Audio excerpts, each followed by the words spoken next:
ನಮಸ್ಕಾರ ವೀಕ್ಷಕರೇ, ನಾವಿವತ್ತು ಶ್ರೀ ಶಿವಪ್ಪ ನಾಯಕ ಸೌಹಾರ್ದ ಸಹಕಾರಿ ಸಂಘ ಚಿಕ್ಕಪೇಟೆ ಇದರ ಉದ್ಘಾಟನಾ ಸಮಾರಂಭಕ್ಕೆ ಬಂದಿದ್ದೇವೆ. ಬನ್ನಿ ವೀಕ್ಷಕರೇ, ನಿಮ್ಮನ್ನು ಕರೆದೊಯ್ತಾ ಇದ್ದೇನೆ. ಹಾಗೆ ದಿನಾಂಕ ಇಂದು 11/2/2024 ಭಾನುವಾರವಾಗಿದ್ದು, ಸಮಯ ಬೆಳಗ್ಗೆ 11 ಗಂಟೆಗೆ ಈ ಉದ್ಘಾಟನಾ ಕಾರ್ಯಕ್ರಮ ನೆರವೇರಿತು. ಸನ್ಮಾನ್ಯ ಶ್ರೀ ಆರಗ ಜ್ಞಾನೇಂದ್ರ ಮಾನ್ಯ ಶಾಸಕರು ಹಾಗೂ ತೀರ್ಥಹಳ್ಳಿ ವಿಧಾನಸಭಾ ಕ್ಷೇತ್ರ ಮಾಜಿ ಗೃಹ ಸಚಿವರು, ಕರ್ನಾಟಕ ಸರ್ಕಾರ ಇವರಿಂದ ಉದ್ಘಾಟನಾ ಕಾರ್ಯಕ್ರಮ ನೆರವೇರಿತು. ಹಾಗೆ ಮುಂದಿನ ಈ ಸಭಾ ಕಾರ್ಯಕ್ರಮವು ಸ್ಥಳ ಶ್ರೀ ಮಹಾಗಣಪತಿ ದೇವಸ್ಥಾನ ಚಿಕ್ಕಪೇಟೆ ಇದರ ಮುಂಭಾಗದಲ್ಲಿ ಸಭಾ ಕಾರ್ಯಕ್ರಮ ನಡೆಯುತ್ತಿದ್ದು, ವೇಮೋ ಶ್ರೀ ಶೇಷಗಿರಿ ಭಟ್ ಪ್ರಧಾನ ಅರ್ಚಕರು, ಶ್ರೀ ಚೌಡೇಶ್ವರಿ ದೇವಸ್ಥಾನ ಸಿಗಂದೂರು ಇವರ ಉಪಸ್ಥಿತಿ ಹಾಗೂ ಅಧ್ಯಕ್ಷತೆಯಲ್ಲಿ ಶ್ರೀ NY ಸುರೇಶ್ ಅಧ್ಯಕ್ಷರು, ಶ್ರೀ ಶಿವಪ್ಪ ನಾಯಕ ಸೌಹಾರ್ದ ಸಹಕಾರಿ ಸಂಘ ಚಿಕ್ಕಪೇಟೆ ನಗರ, ಹಾಗೆ ಕೊಡಚಾದ್ರಿ ಕುಣಿತ ಭಜನಾ ತಂಡ ಮತ್ತಿ ಮನೆ ಇವರಿಂದ ಭಜನಾ ಕಾರ್ಯಕ್ರಮ ನಡೆಯುತ್ತಿದ್ದು, ಇದರ ಸಂಪೂರ್ಣ ವಿಡಿಯೋನು ಕೂಡ ನಿಮ್ಮ ಮುಂದೆ ಇನ್ನೊಂದು ವಿಡಿಯೋದಲ್ಲಿ ಹಂಚಿಕೊಂಡಿದ್ದೇನೆ.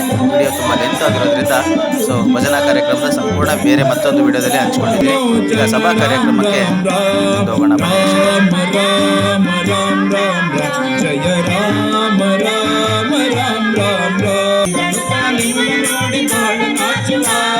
ಸಾಂದ್ರವಾಯಿತಾಂತರಿಕ್ಷ ಮಧುರನಾಗಲಿ, ಸಾಂದ್ರವಾಯಿತಾಂತರಿಕ್ಷ ಮಧುರನಾಗಲಿ, ಮತ್ತ ವಲಯ ಮಾರುತ ತಲೆಯ ನಾಡುವ ಪಾರಸಖಿ ಪಾರಸಖಿ ಪಾರಸಖಿ ಆಡುವ.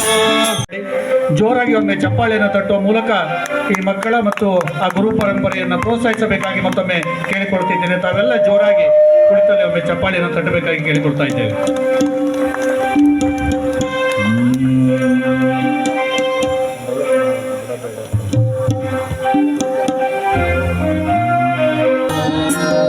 ಬಿಟ್ಟರೆ ಸಿಗದಂತ ಬಾಲಯೋಗಿಯ ಪಾದಗಳ, ಬಿಟ್ಟರೆ ಸಿಗದಂತ ಬಾಲಯೋಗಿಯ ಪಾದಗಳ,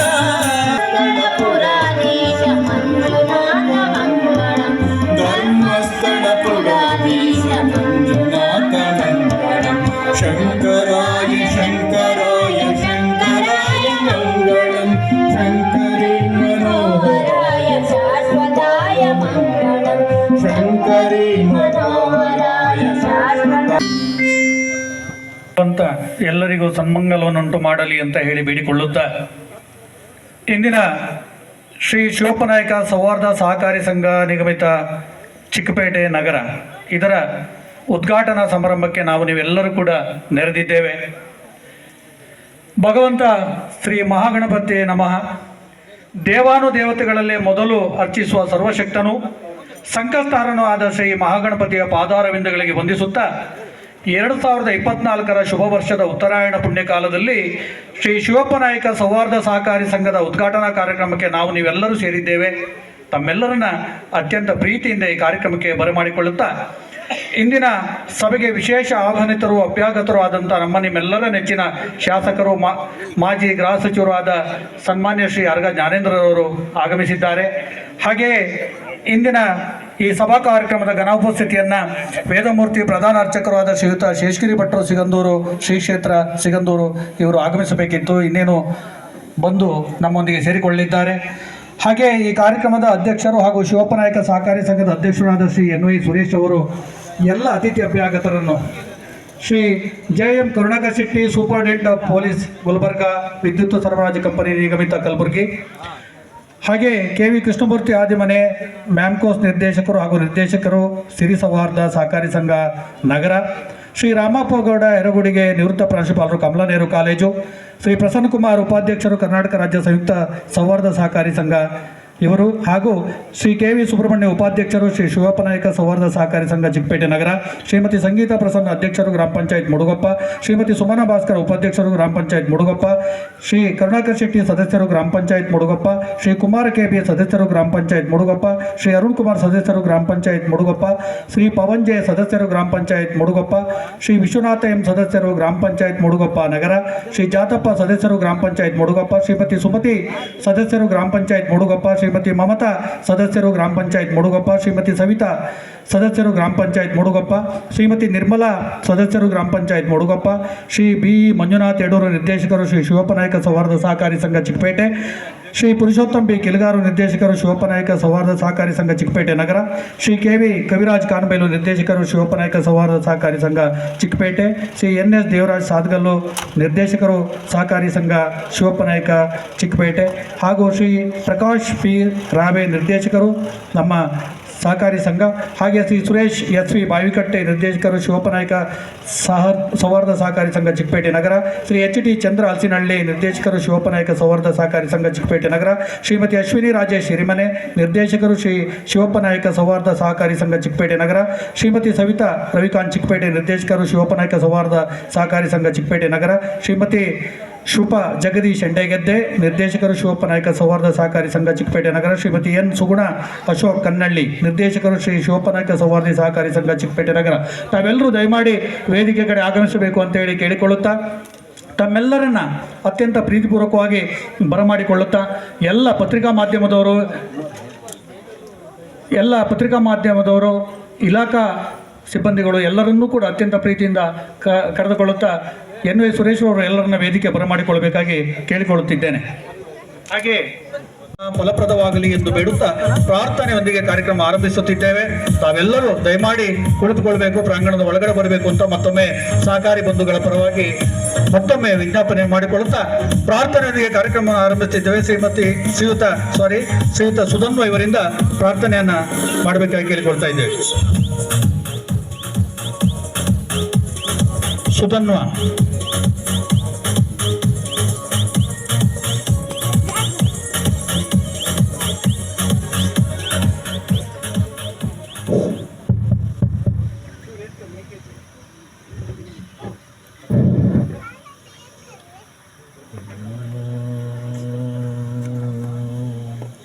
ಗ ಗ ಪ ಪ ದ ಪ ಸ ಸ ರಿ ಸ ದ ದ ಪ ದ ಪ ಗ ಗ ರಿ ವರ ವೀಣಾ ಮೃದು ಬಾಣಿ ವನರುಹಲೋ ಜನರಾಣಿ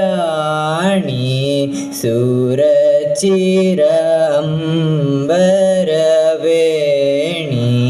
ಸುರನುತ ಕಲ್ಯಾಣಿ ನಿರೂಪಮ ಶುಭ ಗುಣಲೋಲೆ ನಿರುತ ಜಯ ಪ್ರದಶೀಲೆ ವರದ ಪ್ರಿಯ ರಂಗನಾಯಕಿ ವಾಂಚಿತ ಫಲದಾಯಕಿ ಸರಸಿಜಾ ಸನ ಜನನಿ ಜಯ ಜಯ ಜಯ ಒಬ್ಬ ಎಲ್ಲರಿಗಾಗಿ ಎಲ್ಲರೂ ಒಬ್ಬನಿಗಾಗಿ ಎಂಬುದು ಸಹಕಾರಿ ಸಂಘಗಳ ಧೋರಣೆ. ಈ ನೆಲೆಯಲ್ಲಿ ಭಾರತದಲ್ಲಿ ಮೊದಲು ಸಹಕಾರಿ ಸಂಘ ಹುಟ್ಟುಹಾಕಿದ್ದು ಬಂಗಾಳದಲ್ಲಿ 1905ರಲ್ಲಿ. ಕರ್ನಾಟಕದಲ್ಲಿ ಗದಗ ಜಿಲ್ಲೆಯಲ್ಲಿ ಮೊದಲ ಬಾರಿಗೆ ಆರಂಭ ಆಯಿತು. ಇದರ ಹಿರಿಯ ಪ್ರವರ್ತಕ ಶ್ರೀ ಸಿದ್ದನಗೌಡ ಶಿವರಾಮಗೌಡ ಇಂದು ಸಹಕಾರಿ ಸಂಘದ ಒಬ್ಬ ಪ್ರವರ್ತಕರು. ಇದೇ ಸಾಲಿನಲ್ಲಿ ನಮ್ಮ ಶಿವಪ್ಪನಾಯಕ ಸೌಹಾರ್ದ ಸಹಕಾರಿ ಸಂಘವು ಸೇರ್ಪಡೆಯಾಗುವ ಈ ಸನ್ನಿವೇಶಕ್ಕೆ ತಾವೆಲ್ಲರೂ ಆಗಮಿಸಿದ್ದೀರಿ. ಅತಿಥಿ ಅಭ್ಯಾಗತರು ಆಗಮಿಸಿದ್ದಾರೆ. ಇವರನ್ನೆಲ್ಲರನ್ನ ಗೌರವಪೂರ್ವಕವಾಗಿ ಬರಮಾಡಿಕೊಳ್ಳಬೇಕಾಗಿ ಮಂಜುನಾಥ ಬಿ ಯಡೂರವರಲ್ಲಿ ಕೇಳಿಕೊಳ್ತಾ ಇದ್ದೇನೆ.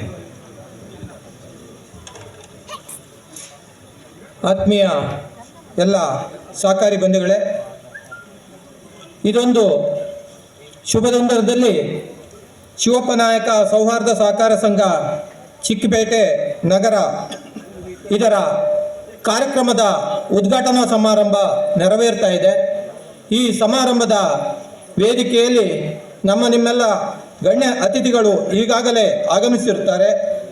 ಈ ಕಾರ್ಯಕ್ರಮದ ಉದ್ಘಾಟನಾ ಸಭೆಗೆ ಆಗಮಿಸಿರುತ್ತಾ ನಮ್ಮೆಲ್ಲರ ನೆಚ್ಚಿನ ನಾಯಕರು, ಜನಪ್ರಿಯ ತೀರ್ಥಹಳ್ಳಿ ವಿಧಾನಸಭಾ ಕ್ಷೇತ್ರದ ಶಾಸಕರು, ಮಾಜಿ ಗೃಹ ಮಂತ್ರಿಗಳು, ಅಡಿಕೆ ಟಾಸ್ಕ್ ಫೋರ್ಸಿನ ಅಧ್ಯಕ್ಷರು, ನಮ್ಮೆಲ್ಲರ ಮಾರ್ಗದರ್ಶಕರು, ಸಹಕಾರಿಗಳ ಪರವಾಗಿ ಸದಾ ಬೆಂಬಲಿಸ್ತಿರುವಂಥ ನಮ್ಮ ನಾಯಕರಾದಂಥ ಆರ್ಗ ಜ್ಞಾನೇಂದ್ರ ಅವರಿಗೆ ಆತ್ಮೀಯವಾಗಿ ಹೃದಯಪೂರ್ವಕವಾಗಿ ಸ್ವಾಗತವನ್ನು ಕೋರುತ್ತೇವೆ.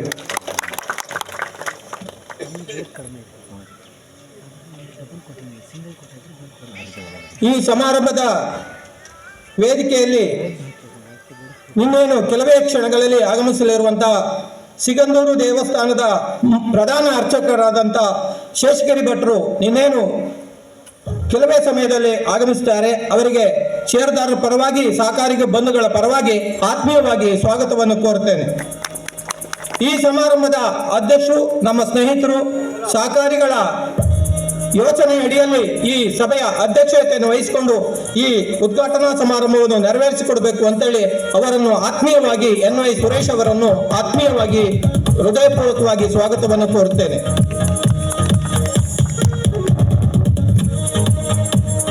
ಶಿವಪ್ಪ ನಾಯಕ ಸೌಹಾರ್ದ ಸಹಕಾರ ಸಂಘದ ಮುಖ್ಯ ಅತಿಥಿಗಳಿಗೆ ಆಗಮಿಸಿರುವಂತಹ ನಮ್ಮ ಪೊಲೀಸ್ ಸೂಪರಿಂಟೆಂಡೆಂಟ್ ಆದಂತಹ ಕರುಣಾಕರ್ ಶೆಟ್ಟರ್ ಅವರು ಬರಬೇಕಾಗಿತ್ತು. ಅವರ ಕಾರಣಾಂತರದಿಂದ ಬಂದಿಲ್ಲ. ಬೇರೆ ಕಾರಣದಿಂದ ಅವರಿಗೆ ಅನುಪಸ್ಥಿತಿಯಲ್ಲಿ ಅವರಿಗೊಂದು ಸ್ವಾಗತವನ್ನು ಕೋರುತ್ತೇನೆ. ಹಾಗೆ ನಮ್ಮ ಸ್ಥಳೀಯವರೇ ಕಮಲಾ ನೆಹರು ಕಾಲೇಜಿನ ಉಪನ್ಯಾಸಕರಾಗಿ ಇನ್ನೇನು ನಿವೃತ್ತ ಜೀವನ ನಡೆಸುತ್ತಿರುವ ಆತ್ಮೀಯರಾದಂತಹ ರಾಮಪ್ಪಗೌಡರು ಹೆರಗಡ್ಗಿ ಇವರು ಆಗಮಿಸಿರ್ತಾರೆ. ಅವರಿಗೆ ತಮ್ಮೆಲ್ಲರ ಪರವಾಗಿ ಹೃದಯಪೂರ್ವಕವಾದಂತಹ ಸ್ವಾಗತವನ್ನು ಕೋರುತ್ತೇನೆ. ಹಾಗೆ ಈ ಸಹಕಾರ ಸಂಘದ ಉಪಾಧ್ಯಕ್ಷರು ಆತ್ಮೀಯ ಸ್ನೇಹಿತರು ಆದಂಥ KV ಸುಬ್ರಹ್ಮಣ್ಯ ಅವರು ಆಗಮಿಸಿರುತ್ತಾರೆ. ಅವರಿಗೆ ತಮ್ಮೆಲ್ಲರ ಪರವಾಗಿ ಸ್ವಾಗತವನ್ನು ಕೋರುತ್ತೇನೆ.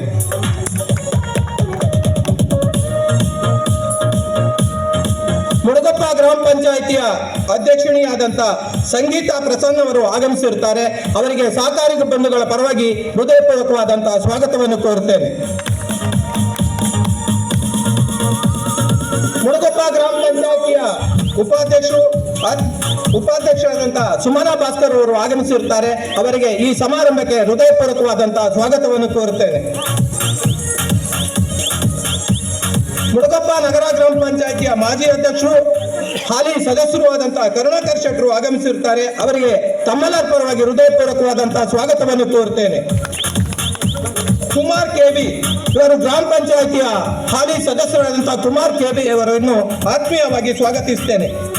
ಅರುಣ್ ಕುಮಾರ್ ಗ್ರಾಮ ಪಂಚಾಯಿತಿ ಸದಸ್ಯರು ಮುಡುಗಪ್ಪ ನಗರ ಇವರನ್ನು ಆತ್ಮೀಯವಾಗಿ ಸ್ವಾಗತಿಸುತ್ತೇನೆ. ಪವನ್ ಜಿ ಸದಸ್ಯರು ಗ್ರಾಮ ಪಂಚಾಯಿತಿ ಮುಡುಗಪ್ಪ ಇವರನ್ನು ಆತ್ಮೀಯವಾಗಿ ಸ್ವಾಗತಿಸುತ್ತೇನೆ. ವಿಶ್ವನಾಥ್ M ಸದಸ್ಯರು ಗ್ರಾಮ ಪಂಚಾಯಿತಿ ಮುಡುಗಪ್ಪ ಇವರನ್ನು ಆಧಾರದ ಆತ್ಮೀಯವಾಗಿ ಸ್ವಾಗತವನ್ನು ಕೋರುತ್ತೇನೆ. ಜಾತಪ್ಪ ನಗರ ಮುಡುಗಪ್ಪ ಗ್ರಾಮ ಪಂಚಾಯಿತಿಯ ಸದಸ್ಯರು ಇವರನ್ನು ಆತ್ಮೀಯವಾಗಿ ಸ್ವಾಗತಿಸುತ್ತೇನೆ. ಸುಮತಿ ಸದಸ್ಯರು ಗ್ರಾಮ ಪಂಚಾಯಿತಿ ಮುಡುಗಪ್ಪ ಇವರನ್ನು ಆತ್ಮೀಯವಾಗಿ ಈ ಕಾರ್ಯಕ್ರಮಕ್ಕೆ ಸ್ವಾಗತಿಸಿಕೊಳ್ಳುತ್ತಾ ಇದ್ದೇನೆ.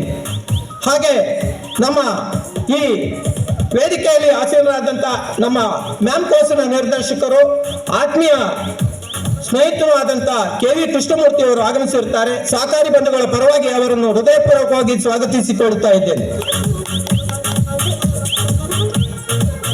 ನಿರ್ಮಲಾ ಗ್ರಾಮ ಪಂಚಾಯಿತಿಯ ಸದಸ್ಯರು ಇವರನ್ನು ಆತ್ಮೀಯವಾಗಿ ಸ್ವಾಗತಿಸಿಕೊಳ್ಳುತ್ತಾ ಇದ್ದೇವೆ. ಪುರುಷೋತ್ತಮ್ ತಿಲಗಾರೆ ನಿರ್ದೇಶಕರು ಶಿವಪ್ಪ ನಾಯಕ ಸೌಹಾರ್ದ ಸಹಕಾರ ಸಂಘ ಚಿಕ್ಕಪೇಟೆ ಇವರ ನಿರ್ದೇಶಕರನ್ನು ಆತ್ಮೀಯವಾಗಿ ಈ ಸಮಾರಂಭಕ್ಕೆ ಸ್ವಾಗತಿಸಿಕೊಳ್ಳುತ್ತಾ ಇದ್ದೇವೆ. ಕವಿರಾಜ್ ಕವಿರಾಜ್ ಕಾನ್ಬೇಲ್ ಇವರು ನಿರ್ದೇಶಕರು ಸಹಕಾರಿ ಸಂಘದ ನಿರ್ದೇಶಕರಾಗಿರ್ತಾರೆ. ಅವರನ್ನು ಆಧಾರದಿಂದ ಆತ್ಮೀಯವಾಗಿ ಅವರನ್ನು ಸ್ವಾಗತಿಸಿಕೊಳ್ಳುತ್ತಾ ಇದ್ದೇವೆ.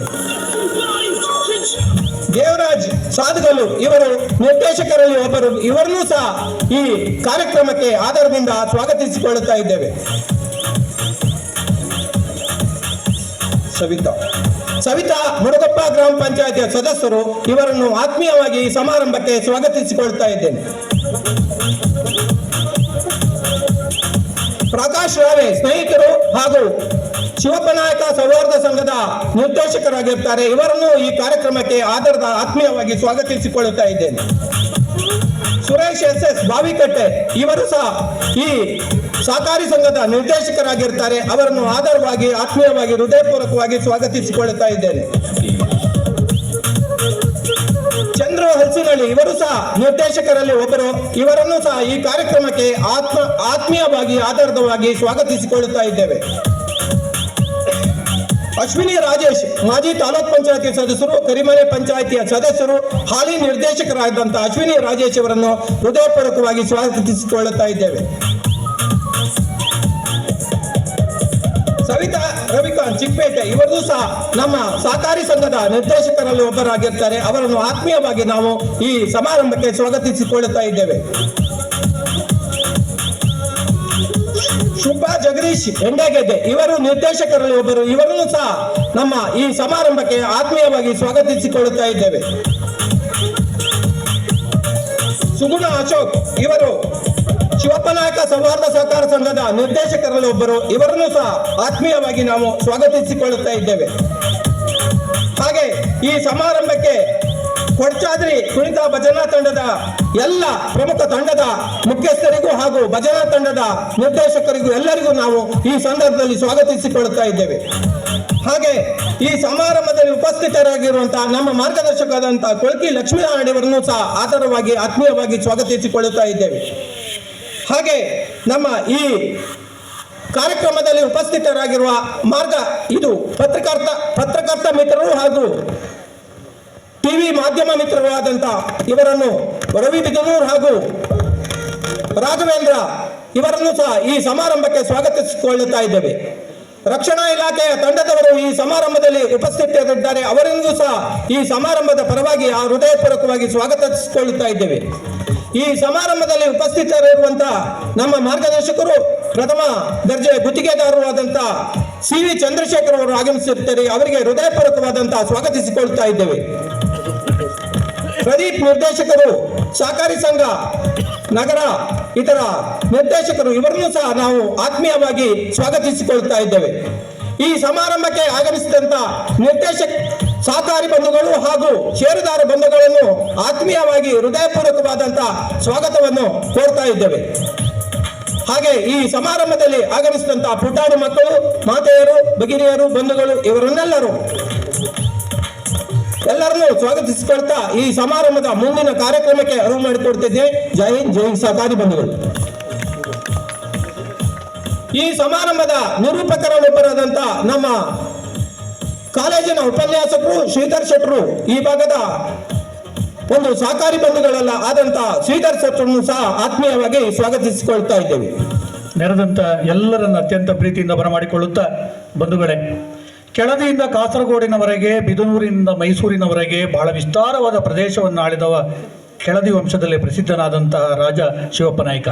ಹಾಗೆಯೇ ಅದೇ ರೀತಿ ವೀರವನಿತೆ ಚೆನ್ನಮ್ಮಾಜಿ ಇವರೆಲ್ಲರೂ ಕೂಡ ಸ್ತುತ್ಯಾರ್ಹರು. ಕೆಳದಿನೂಪ ವಿಜಯದಲ್ಲಿ ಒಂದು ಮಾತು ಬರುತ್ತೆ, ಅದನ್ನು ಉಲ್ಲೇಖಿಸಬೇಕು. ಯಾಕಂತ ಹೇಳಿದರೆ ನಾವೆಲ್ಲ ರಾಜರ ಕಥೆಯನ್ನು ಕೇಳ್ತೇವೆ, ನಮ್ಮಲ್ಲೇ ಇರುವಂತಹ ರಾಜನ ಒಂದು ಮಾತನ್ನು ನಾವು ಆಲಿಸಬೇಕಾಗತ್ತೆ.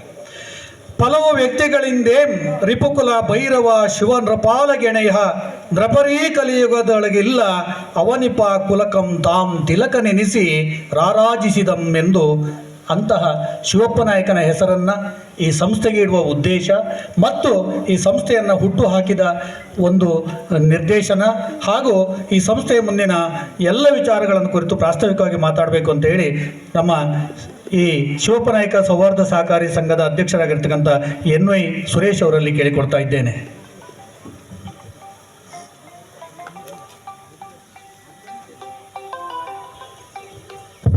ಆತ್ಮೀಯ ನಗರ ಹೋಬಳಿಯ ಸಮಸ್ತ ಷೇರುದಾರ ಬಂಧುಗಳೇ ಹಾಗೂ ಈ ಒಂದು ವೇದಿಕೆಗೆ ಉದ್ಘಾಟಕರಾಗಿ ಬಂದಿರತಕ್ಕಂಥ ನಮ್ಮ ನೆಚ್ಚಿನ ನಾಯಕರು, ರಾಜ್ಯದ ಗೃಹ ಮಂತ್ರಿಗಳು ಮತ್ತು ಹಾಲಿ ಶಾಸಕರು ಆಗಿರ್ತಕ್ಕಂಥ ಆರಗ ಜ್ಞಾನೇಂದ್ರ ಅವರೇ, ಹಾಗೂ ಇನ್ನೇನು ಕೆಲವೇ ಕ್ಷಣದಲ್ಲಿ ನಮಗೆ ಶುಭಾಶಯ ಹೇಳಲಿಕ್ಕೆ ಬರ್ತಕ್ಕಂಥ ಶೇಷಗಿರಿ ಪ್ರಧಾನ ಅರ್ಚಕರು ಸಿಗುಂದೂರು ದೇವಸ್ಥಾನದ ಶೇಷಗಿರಿ ಭಟ್ರಿಗೆ ಆಹ್ವಾನಿಸ್ತಾ, ಹಾಗೂ ವೇದಿಕೆಯಲ್ಲಿರ್ತಕ್ಕಂಥ ಎಲ್ಲ ನಮ್ಮ ಸೊಸೈಟಿ ಉಪಾಧ್ಯಕ್ಷರು, ನಿರ್ದೇಶಕರು ಹಾಗೂ ಗ್ರಾಮ ಪಂಚಾಯತಿ ಅಧ್ಯಕ್ಷರು, ಸದಸ್ಯರು ಮತ್ತು ಮಹಾನುಭಾವರು ಎಲ್ಲರಿಗೂ ನಮ್ಮ ಅಭಿನಂದನೆಗಳನ್ನು ಹೇಳ್ತಾ, ಈ ಒಂದು ಸೊಸೈಟಿಯ ಉದ್ದೇಶ ನಾವು ನಗರ ಹೋಬಳಿಯಲ್ಲಿ ಒಂದು ಸಂಸ್ಥೆಯನ್ನು ಕಟ್ಟಬೇಕು ಅಂತಕ್ಕಂಥ ಒಂದು ಉದ್ದೇಶವನ್ನು ಇಟ್ಟು ನಮ್ಮ ಸ್ನೇಹಿತರ ಹತ್ರ ಒಂದು ಚರ್ಚೆ ಮಾಡಿದ್ವು.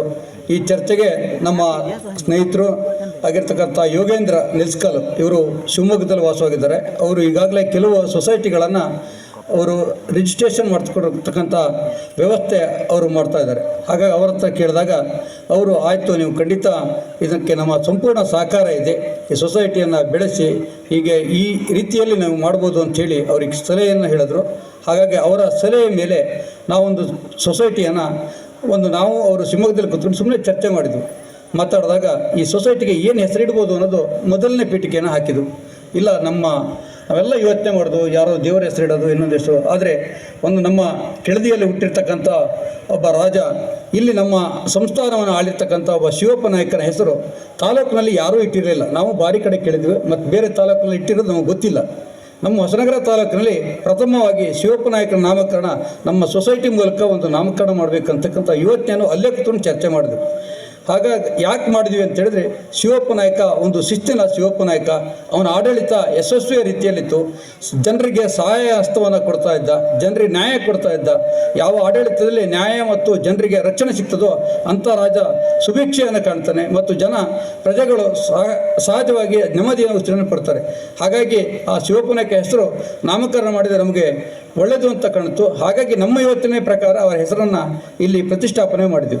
ಮತ್ತು ಅದು ಪ್ರತಿಷ್ಠಾಪನೆ ಆದ್ರ ಮೇಲೆ ಸೊಸೈಟಿಯ ಒಂದು ಪ್ರವರ್ತಕರು ಅಂತ ನಾವು ಮಾಡಬೇಕಾಗ್ತದೆ. ಯಾಕಂತಂದರೆ ಅದು ಸೊಸೈಟಿಯ ನಮ್ಮದು ಸಾಗರ ಅದು ರಿಜಿಸ್ಟ್ರೇಷನ್ ಮಾಡಬೇಕಾದ್ರೆ ಆ ಇಲಾಖೆಯಲ್ಲಿ ಕೇಳ್ತದೆ, ನೀವು ಒಂದು ಪ್ರವರ್ತಕರನ್ನ ಒಂದು ತಂಡ ಮಾಡ್ಕೊಬರ್ರಿ, ಅದನ್ನು ಇಡೀ ಹೋಬಳಿಯಲ್ಲಿ ಎಲ್ಲ ಕೆಟಗರಿ ವರ್ಗದವ್ರನ್ನ ಸೇರಿಸ್ಬಿಟ್ಟು ಇದಕ್ಕೊಂದು ಸೊಸೈಟಿಯ ಸಂಸ್ಥೆಯನ್ನು ಕಟ್ಟಿ ಅಂತ ಹೇಳ್ತಾರೆ. ಆಗ ನಾವು ಮೂಲೆಗಳಿಂದ ಒಂದಿಷ್ಟು ಎಲ್ಲ ವರ್ಗಕ್ಕೆ ಸೇರಿದಂಥವ್ರನ್ನ ಮತ್ತು ಆರ್ಥಿಕವಾಗಿ ಸ್ವಲ್ಪ ಸಂಪನ್ಮೂಲ ಕೊಡ್ತಕ್ಕಂಥ ಕೆಲವು ವ್ಯಕ್ತಿಗಳನ್ನು ನಮ್ಮ ನಿರ್ದೇಶಕರನ್ನಾಗಿ ಆಯ್ಕೆ ಮಾಡಿದ್ವು. ಅದಕ್ಕೆ ಎಲ್ಲರ ಸಹಕಾರವೂ ಸಹ ನಿರ್ದೇಶಕರು ತುಂಬ ರೀತಿಯ ಸಹಕಾರ ಕೊಟ್ಟಾಗ ಅವರ ಒಂದು ನಿರ್ದೇಶಕರ ಸಹಕಾರದಿಂದ ನಾವೊಂದು ನಮ್ಮ ಸೊಸೈಟಿಯನ್ನು ರಿಜಿಸ್ಟ್ರೇಷನ್ ಮಾಡಿಸಿದ್ವು. ರಿಜಿಸ್ಟ್ರೇಷನ್ ಮಾಡಿ ಷೇರು ಸಂಗ್ರಹಕ್ಕೆ ಹೋಗಿದ್ದು. ನಿಜಕ್ಕೂ ನಮಗೆ ಷೇರು ಸಂಗ್ರಹ ಹೋದಾಗ ನಮಗೆ ಹೆಮ್ಮೆ ಪಡ್ತಕ್ಕಂಥದ್ದು. ನಾವು ಬೇರೆ ಯಾವುದಾದ್ರು ಎಲೆಕ್ಷನ್ ಓಟ್ ಕೇಳಕ್ಕೆ ಹೋದಾಗ ಇನ್ನೊಂದು ಕೇಳಿದಾಗ ಜನ ಏನೇನೋ ಮಾತಾಡ್ತಾರೆ. ಆದರೆ ಷೇರು ಸಂಗ್ರಹಕ್ಕೆ ಹೋದಾಗ ಒಬ್ಬ ವ್ಯಕ್ತಿ ಈ ಒಂದು ಷೇರು ಆಗಲ್ಲ ಅಂತ ಕೆಲವರು, ಇಲ್ಲ ಇವತ್ತು ದುಡ್ಡು ಕೊಟ್ಟರೆ ನಾಳೆ ಕೊಡ್ತೀನಿ ಅಂತ ಹೇಳಿ ಗೌರವದಿಂದ ಕಳಿಸಿದರೆ ರಸೀದಿ ಕೊಡಿ ಅಂತ ಕೇಳಿ ತಗೊಂಡಿದ್ದಾರೆ. ಆದರೆ ತುಂಬವಾಗಿ ನಮಗೆ ಸಪೋರ್ಟ್ ಮಾಡಿ 400 ಜನ ಸೊಸೈಟಿಯ ಷೇರುದಾರರಾಗಿ ನಮ್ಮ ಸೊಸೈಟಿಗೆ ಈಗಾಗಲೇ ರಿಜಿಸ್ಟರ್ನ ನೋಂದಾಯಿಸಿಕೊಂಡಿದ್ದಾರೆ. ಹಾಗಾಗಿ ಅವರ ಒಂದು ಸಹಕಾರದಿಂದ ನಾವು ಸೊಸೈಟಿಯನ್ನು ಮತ್ತೆ ಅದೊಂದು ಫಾರ್ಮಾಲಿಟಿ ಪ್ರಕಾರ ಎಲೆಕ್ಷನ್ ಟೈಪ್ ಮಾಡ್ತಾರೆ. ಅದನ್ನು ಮಾಡಿಬಿಟ್ಟು ನಮ್ಮ ಸೊಸೈಟಿ ಈಗ ರಿಜಿಸ್ಟ್ರೇಷನ್ ಅಂತ ಬಂದು ಒಂದು ಅಂಬೆಗಾಲನ್ನು ಈಗಾಗಲೇ ಇಡ್ತಾ ಇರ್ತಕ್ಕಂಥ ಒಂದು ಸಂಸ್ಥೆ. ಇದಕ್ಕೆ ನಿಮ್ಮೆಲ್ಲರ ಸಹಕಾರ ಬೇಕು. ಸೊಸೈಟಿ ಬೆಳಿಬೇಕಂತ ಹೇಳಿದ್ರೆ ಜನರ ಸಹಕಾರ ಬೇಕು. ಜನರ ಸಹಕಾರದಿಂದ ನಮ್ಮ ಸೊಸೈಟಿಯನ್ನು ಉತ್ತುಂಗಕ್ಕೆ ಒಯ್ಬೋದು ಅಂತಕ್ಕಂಥ ಗುರಿಯನ್ನು ನಾವು ಹೊಂದ್ಕೊಂಡಿದ್ದೀವಿ. ಹಾಗೆ ಇದಕ್ಕೆ ನಮ್ಮ ಮಾಧ್ಯಮ ಪತ್ರಕರ್ತರು ಸಲಹೆ ಸಹ ಕೇಳಿದ್ವಿ. ಅದಕ್ಕೆ ನಮ್ಮ ಬಿದನೂರು ರವಿಯವರು, ನಮ್ಮ ಬ್ರಹ್ಮರಾಘ್ ಅವರು, ತುಂಬ ನಾರಾಯಣ ಕಾಮತ್ರು ಎಲ್ಲ ಸಲಹೆಗಳನ್ನು ಕೊಟ್ಟರು. ಇದನ್ನು ಈ ಟೈಪ್ ಮಾಡ್ಬೋದು, ಹೀಗೆ ಮಾಡಿ ಅಂತೇಳಿ ಅವರ ಸಲಹೆಯನ್ನು ಸಹ ನಾವು ಇಲ್ಲಿ ಸ್ವೀಕಾರ ಮಾಡಿದ್ವಿ. ಮತ್ತು ನಮ್ಮೆಲ್ಲ ಮಿತ್ರರು ಒಂದಿಷ್ಟು ಸಹಕಾರದಿಂದ ಸೊಸೈಟಿಯನ್ನು ಸದೃಢ ರೀತಿಯಲ್ಲಿ ಕಟ್ತಕ್ಕಂಥ ವ್ಯವಸ್ಥೆಯನ್ನು ಮುಂದೆ ಜನ ನಮ್ಮನ್ನು ಪ್ರಶ್ನೆ ಮಾಡಬಾರ್ದು. ಪ್ರಶ್ನೆ ಮಾಡ್ತಕ್ಕಂಥದ್ದು ಪಬ್ಲಿಕ್ ಸಮಾಜದಲ್ಲಿ ನಾವು ಪ್ರಶ್ನೆ ಮಾಡ್ತಕ್ಕಂಥ ತುಂಬ ಇದ್ದಾವೆ. ಆದರೂ ನಮ್ಮ ನಡವಳಿಕೆಗಳು ಸೊಸೈಟಿಯಲ್ಲಿ ಉನ್ನತ ರೀತಿಯಲ್ಲಿರಬೇಕು, ಪಾರದರ್ಶಕವಾಗಿರಬೇಕು ಅಂತಕ್ಕಂಥದ್ದು. ಮತ್ತು ಸೊಸೈಟಿ ಬೈಲವನ್ನು ಬಿಟ್ಟು ಈಗಾಗಲೇ ಕೆವಿಕರ್ ಹೇಳ್ತಿದ್ದು ಭಾರಿ ಅದಕ್ಕೊಂದು ಕಾನೂನು ಮಾಡಿದ್ರಂತೆ. ಆ ಕಾನೂನು ಅಡಿಯಲ್ಲಿ ನಮಗೆ ಜನರಿಗೆ ಏನು ಸಹಕಾರ ಮಾಡ್ಬೋದು ಮತ್ತು ಜನರಿಂದ ನಾವು ಏನು ಸಹಕಾರ ನಿರೀಕ್ಷೆ ಮಾಡ್ಬೋದು ಅಂತಕ್ಕಂಥದ್ದನ್ನು ಇಟ್ಕೊಂಡು ಒಂದು ಸೊಸೈಟಿಯ ಸಂಸ್ಥೆಯನ್ನು ಹೆಮ್ಮರವಾಗಿ ಬೆಳೆಸಬೇಕು. ಶಿವಪ್ಪ ನಾಯಕನ ಹೆಸರು ಆಳ್ವಿಕೆಯನ್ನು ಮತ್ತೊಮ್ಮೆ ಮರುಕಾಣಿಸ್ಬೇಕು ಅಂತಕ್ಕಂಥ ನಾಮಕರಣವನ್ನು ನಮ್ಮ ನಗರ ಹೋಬಳಿಯ ಜನರಿಗೆ ತೋರಿಸ್ಬೇಕಂತಕ್ಕಂಥ ಭಾವನೆಯಲ್ಲಿ ಸಣ್ಣ ಕಾರ್ಯಕ್ರಮ ಇಟ್ಕೊಂಡಿದ್ವಿ. ಯಾಕಂದರೆ ಒಂದು 5 ದಿನ ಆಯಿತು ನಮ್ಮ ಪಾಂಪ್ಲೆಟ್ಸ್ ಕೈ ಸಿಕ್ಕಿ, ಖುದ್ದಾಗಿ ಕೆಲವರು ಮನೆಗೆ ಕೊಡಲಿಕ್ಕಾಗಲಿಲ್ಲ. ಹಾಗಾಗಿ ಕೆಲವೊಂದು ಸಂದರ್ಭದಲ್ಲಿ ನಾವು ಯಾರ ಹತ್ರ ಕೊಟ್ಟು ಕಳಿಸ್ತೀವಿ. ಮತ್ತು ಸಂಜೆ ಒಂದು ಒಳ್ಳೆಯ ನಾಟಕ ಇದೆ, ಹಾಗಾಗಿ ಕೆಲವರು ಇಲ್ಲ ನಾಟಕಕ್ಕೆ ಹೋಗೋಣ, ಈ ಬಿಸಿಲಲ್ಲಿ ಯಾವ ಭಾಷಣ ಕೇಳ್ತಕ್ಕಂಥ ಭಾವನೆ ಇರ್ಬೋದೇನೋ, ಆದರೆ ಅವರು ಸಹಕಾರ ನಮಗೆ ಬೇಕಾಗ್ತದೆ. ಹಾಗಾಗಿ ಇಲ್ಲಿ ಬಂದಿರತಕ್ಕಂಥ ಎಲ್ಲರ ಫಲಾನುಭವಿಗಳನ್ನು ಮತ್ತೊಮ್ಮೆ ಬೇಡ್ಕೊಂತ ನಮ್ಮ ಅರಗ ಜ್ಞಾನೇಂದ್ರ ಅವರ ಟೈಮನ್ನು ಸಹ ಕೇಳಿಕೊಂಡು, ಯಾಕಂತಂದರೆ ಅವರು ಸೊಸೈಟಿಗಳಲ್ಲಿ ತುಂಬ ಸಂಸ್ಥೆಗಳನ್ನು ಹುಟ್ಟಾಕ್ತಕ್ಕಂಥವ್ರು. ಅವರ ಉಪಸ್ಥಿತಿಯನ್ನು ಕೇಳಿದ್ವು. ಅವರು ಇಂಥ ದಿನಕ್ಕೆ ಬರ್ತೀನಿ, ಒಂದು ಚೆನ್ನಾಗಿ ಮಾಡಿ ಅಂತೇಳಿ ಸಲಹೆಯನ್ನು ಕೊಟ್ಟರು. ಅವರ ಸಲಹೆ ಮೇರೆಗೆ ನಾವು ಇಂಥ ದಿನವನ್ನು ಇಟ್ಕೊಂಡಿದ್ವಿ. ಹಾಗಾಗಿ ನಮ್ಮ ಸಂಸ್ಥೆಗೆ ಮುಂದೆ ಹೆಮ್ಮರ ಆಗಿ ಬೆಳ್ತಕ್ಕಂಥ ಅವಕಾಶವನ್ನು ನೀವೆಲ್ಲರೂ ಹರಿಸಬೇಕು. ಮತ್ತು ಹಾರೈಸಬೇಕು ಅಂತ ಹೇಳ್ತಾ ಈ ಮತ್ತು ನಮ್ಮ ನಿರೂಪಕರಾಗಿ ನಮ್ಮ ಶ್ರೀಧರ್ ಶೆಟ್ಟರ್ ನಮ್ಮ ಮಿತ್ರರು ಹೌದು, ಅವರು ಸಹ ಅವರನ್ನು ಕೇಳ್ಕೊಂಡಾಗ ಈ ಸಭೆಗೆ ಇವತ್ತು ಆ್ಯಕ್ಚುಲಿ ಅವ್ರ ಮಗನ ಎಕ್ಸಾಮ್ ಏನಿತ್ತಂತೆ, ಸಣ್ಣ ಹುಡುಗನ ಅವ್ರ ನಾಟಕನೇನೋ ಅದನ್ನು ಕ್ಯಾನ್ಸಲ್ ಮಾಡಿಬಿಟ್ಟು ಅವರು ನಮ್ಮ ಸೊಸೈಟಿ ಸಹಕಾರಕ್ಕಾಗಿ ಬಂದಿದ್ದಾರೆ. ಇವರನ್ನೆಲ್ಲ ಅಂಬಿಸ್ತಾ ಮತ್ತು ಯಾರು ದಯಮಾಡಿ ಕೈ ಬಿಟ್ಟಿದ್ರೆ ಇದಕ್ಕೆ ಒಂದಿಷ್ಟು ಜನ 4-5 ಜನ ನಮ್ಮ ಸೊಸೈಟಿಗೆ ಇಂಡೈರೆಕ್ಟಾಗಿ ಸಪೋರ್ಟ್ ಮಾಡಿದರು. ಅಂದರೆ ಅವರು ನಿರ್ದೇಶಕರಲ್ಲ, ಯಾರಂತ ಹೇಳಿದ್ರೆ ನಮ್ಮ ಹಿರಣ್ಗದ್ದೆ ಲಕ್ಷ್ಮಣಗೌಡರು, ಕಾನ್ಗೋಡು ಮಹೇಶು, ನಮ್ಮ HT ಹಳತ್ತಳ್ಳಿ ಗಣೇಶು, ಇವರೆಲ್ಲ ನಮ್ಮ ಜೊತೆ ತುಂಬ ದಿನ ತಿರುಗಿದ್ರು. ಅವ್ರು ಆ್ಯಕ್ಚುಲಿ ಅವರು ನಮ್ಮ ನಿರ್ದೇಶಕರಲ್ಲ ಏನಲ್ಲ, ಅವ್ರ ಸಹಕಾರ ನಮಗೆ ತುಂಬ ರೀತಿಯಲ್ಲಿ ಸಿಕ್ತು. ಹಾಗಾಗಿ ಮುಂದಿನ ದಿನದಲ್ಲಿ ನಮಗೆ ನಿಮ್ಮೆಲ್ಲರ ಸಹಕಾರ ಬೇಕು. ಚಿಕ್ಕಪೇಟೆಯಲ್ಲಿ ಒಂದು ಸೊಸೈಟಿ ಉನ್ನತ ಸ್ಥಾನಕ್ಕೆ ಒಯ್ತಕ್ಕಂಥ ಗುರಿ ಖಂಡಿತ. ಯಾಕಂದರೆ ನಮಗೆ ಮಹಾನುಭಾವಿಗಳಿದ್ದಾರೆ. ನಮ್ಮ ತಾಲೂಕ್ ಪಂಚಾಯತಿ 3 ಜನ ಸದಸ್ಯರಿದ್ದಾರೆ. ನಮ್ಮ ಬೆಂಗಳೂರಿನಲ್ಲಿ ಉದ್ಯಮ ಇಟ್ಟಿರ್ತಕ್ಕಂಥ ಪುರುಷೋತ್ತಮ ಅವರು ನಿರ್ದೇಶಕರಾಗಿದ್ದಾರೆ. ಹಾಗೆ ನಮ್ಮ ತುಂಬ ಸಲಹೆ ಬೇರೆ ಬೇರೆ ಸಹಕಾರಿ ಕ್ಷೇತ್ರದಲ್ಲಿರ್ತಕ್ಕಂಥವರೆಲ್ಲ ಇಲ್ಲಿ ನಿರ್ದೇಶಕರಾಗಿ ಕೆಲಸ ಮಾಡ್ತಾ ಇದ್ದಾರೆ. ಹಾಗಾಗಿ ಅವರ ಸಹಕಾರವನ್ನು ಬಯಸ್ತಾ ಮತ್ತು ನಮ್ಮ ಎಲ್ಲ ಗೌರವಾನ್ವಿತ ಪಂಚಾಯತಿ ಅಧ್ಯಕ್ಷರು ಸದಸ್ಯರು ಇದಕ್ಕೆ ಸಪೋರ್ಟ್ ಮಾಡ್ತಾ ಇದ್ದಾರೆ. ಮತ್ತು ಇದಕ್ಕೆ ಉಪನ್ಯಾಸ ಮಾಡಲಿಕ್ಕಾಗಿ ನಮ್ಮ ಇಲ್ಲೇ ಓದಿರ್ತಕ್ಕಂಥವರು ಮತ್ತು ನಿವೃತ್ತಿ ಪ್ರಾಂಶುಪಾಲರಾಗಿರ್ತಂಥ ರಾಮಪ್ಪ ಉಪನ್ಯಾಸಕರು ಇದ್ದಾರೆ. ಹಾಗಾಗಿ ಅವರ ಮುಂದೆ ನಾವು ಭಾಷಣ ಮಾಡೋಕ್ಕೆ ತುಂಬ ಕಡಿಮೆ ಆಗ್ತದೆ ಈ ನಮ್ಮ ಪ್ರಾಸ್ತಾವಿಕದಲ್ಲಿ. ಯಾಕಂದರೆ ಸಣ್ಣ ಸಬ್ಜೆಕ್ಟು, ಹಾಗಾಗಿ ಸಣ್ಣ ಪ್ರಾಸ್ತಾವಿಕ ಮಾಡಿ ಈ ಒಂದು ಸಭೆಗೆ ನಮ್ಮ ರಮಾಕಾಂತ್ ಅವರು ಹರೀಶ್ ಸೌಹಾರ್ದ ಸೊಸೈಟಿಯ ಉಪಾಧ್ಯಕ್ಷರು ಅವರು ಬರಬೇಕು ಅಂತ ಹೇಳಿ, ಶಾರದಾ ಮಂಡಿಯ ಉಪಾಧ್ಯಕ್ಷರು ಬರಬೇಕು ಅಂತ ಕೇಳ್ತಾ ತಮಗೆ ಮಾತಾಡೋ ಅವಕಾಶ ಕೊಟ್ಟ ತಮ್ಮೆಲ್ಲರಿಗೂ ಒಂದಿಷ್ಟ ನಮ್ಮ ನಗರ ಪೊಲೀಸ್ ಸಬ್ ಇನ್ಸ್ಪೆಕ್ಟರ್ ಸಮೇತ ಪಾಪ ಸಹಕಾರ ಕೊಡ್ತಾ ಇದ್ದಾರೆ. ಅವರಿಗೂ ಸಮೇತ ನಾವು ಅಭಿನಂದಿಸ್ತಾ ಈ ಕಾರ್ಯಕ್ರಮ ಮತ್ತೊಮ್ಮೆ ಎಲ್ಲರನ್ನೂ ಕೋರ್ತಾ ನನ್ನ ಮಾತಾಡಲಿಕ್ಕೆ ಅವಕಾಶ ಕೊಟ್ಟ ತಮ್ಮೆಲ್ಲರಿಗೂ ಒಂದಿಷ್ಟ ನಾನು ಮಾತು ಮುಗಿಸ್ತಾ ಇದ್ದೇನೆ. ಜೈ ಹಿಂದ್, ಜೈ ಕನ್ನಡ. ಬಹಳ ಮುಖ್ಯವಾದ ಉದ್ದೇಶ ಮತ್ತು ನಿಶ್ಚಿತವಾದಂಥ ಗುರಿಯೊಂದಿಗೆ ಈ ಸಹಕಾರಿ ಸಂಸ್ಥೆಯನ್ನು ಹುಟ್ಟು ಹಾಕಿದ ವಿಚಾರಗಳನ್ನು ತಮ್ಮೊಂದಿಗೆ ಹಂಚಿಕೊಂಡಿದ್ದಾರೆ ಎನ್ ಸುರೇಶ್ ಅವರು.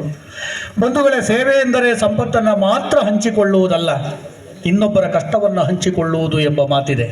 ಈ ನೆಲೆಯಲ್ಲಿ ತಮ್ಮ ಸಂಘ ಒಂದು ನಿಶ್ಚಿತವಾದ ಉದ್ದೇಶವನ್ನು ಇಟ್ಟುಕೊಂಡು ಸಾರ್ಥಕ್ಯವನ್ನು ಪಡೆಯಬೇಕೆಂಬ ಕನಸು ಈಡೇರಲಿ ಎಂಬ ಶುಭ ಹಾರೈಕೆಯೊಂದಿಗೆ ಈಗಾಗಲೇ ಸಾಂಕೇತಿಕವಾಗಿ ನಾವು ಕಚೇರಿಯನ್ನು ಉದ್ಘಾಟನೆ ಮಾಡಿದ್ದೇವೆ.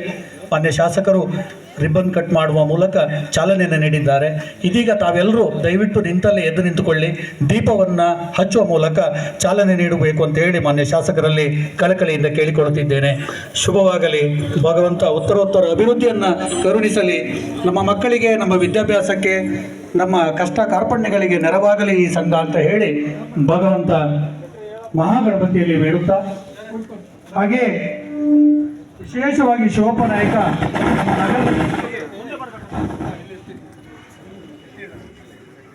ಎಲ್ಲ ಬಗೆಯ ದೇವರನ್ನ ಕರುಣಿಸಿದವನು. 365 ದಿನವೂ 365 ದೇವಸ್ಥಾನಗಳಿಗೆ ಅರ್ಚನೆಗಳು ಸಲ್ಲುತ್ತಿದ್ದವು ಎಂಬುದನ್ನು ನಾವು ಇತಿಹಾಸದಿಂದ ಅರ್ಥಕೊಂಡಿದ್ದೇವೆ. ಅಂತಹ ಒಂದು ಪುಣ್ಯಭೂಮಿಯಲ್ಲಿ ಇವತ್ತು ದೀಪ ಬೆಳಗುವ ಮೂಲಕ ಶ್ರೀ ಶಿವಪ್ಪ ನಾಯಕನ ಹೆಸರಿನ ಈ ಸೌಹಾರ್ದ ಸಹಕಾರಿ ಸಂಘವನ್ನು ಉದ್ಘಾಟಿಸುತ್ತಿದ್ದೇವೆ. ತಾವೆಲ್ಲರೂ ದಯವಿಟ್ಟು ಚಪ್ಪಾಳೆಯನ್ನು ತಟ್ಟುವ ಮೂಲಕ ಒಂದು ಪ್ರೋತ್ಸಾಹವನ್ನು ನೀಡಿ ಅಂತ ಹೇಳಿ ಮತ್ತೊಮ್ಮೆ ಕೇಳಿಕೊಳ್ತಾ ಇದ್ದೇವೆ.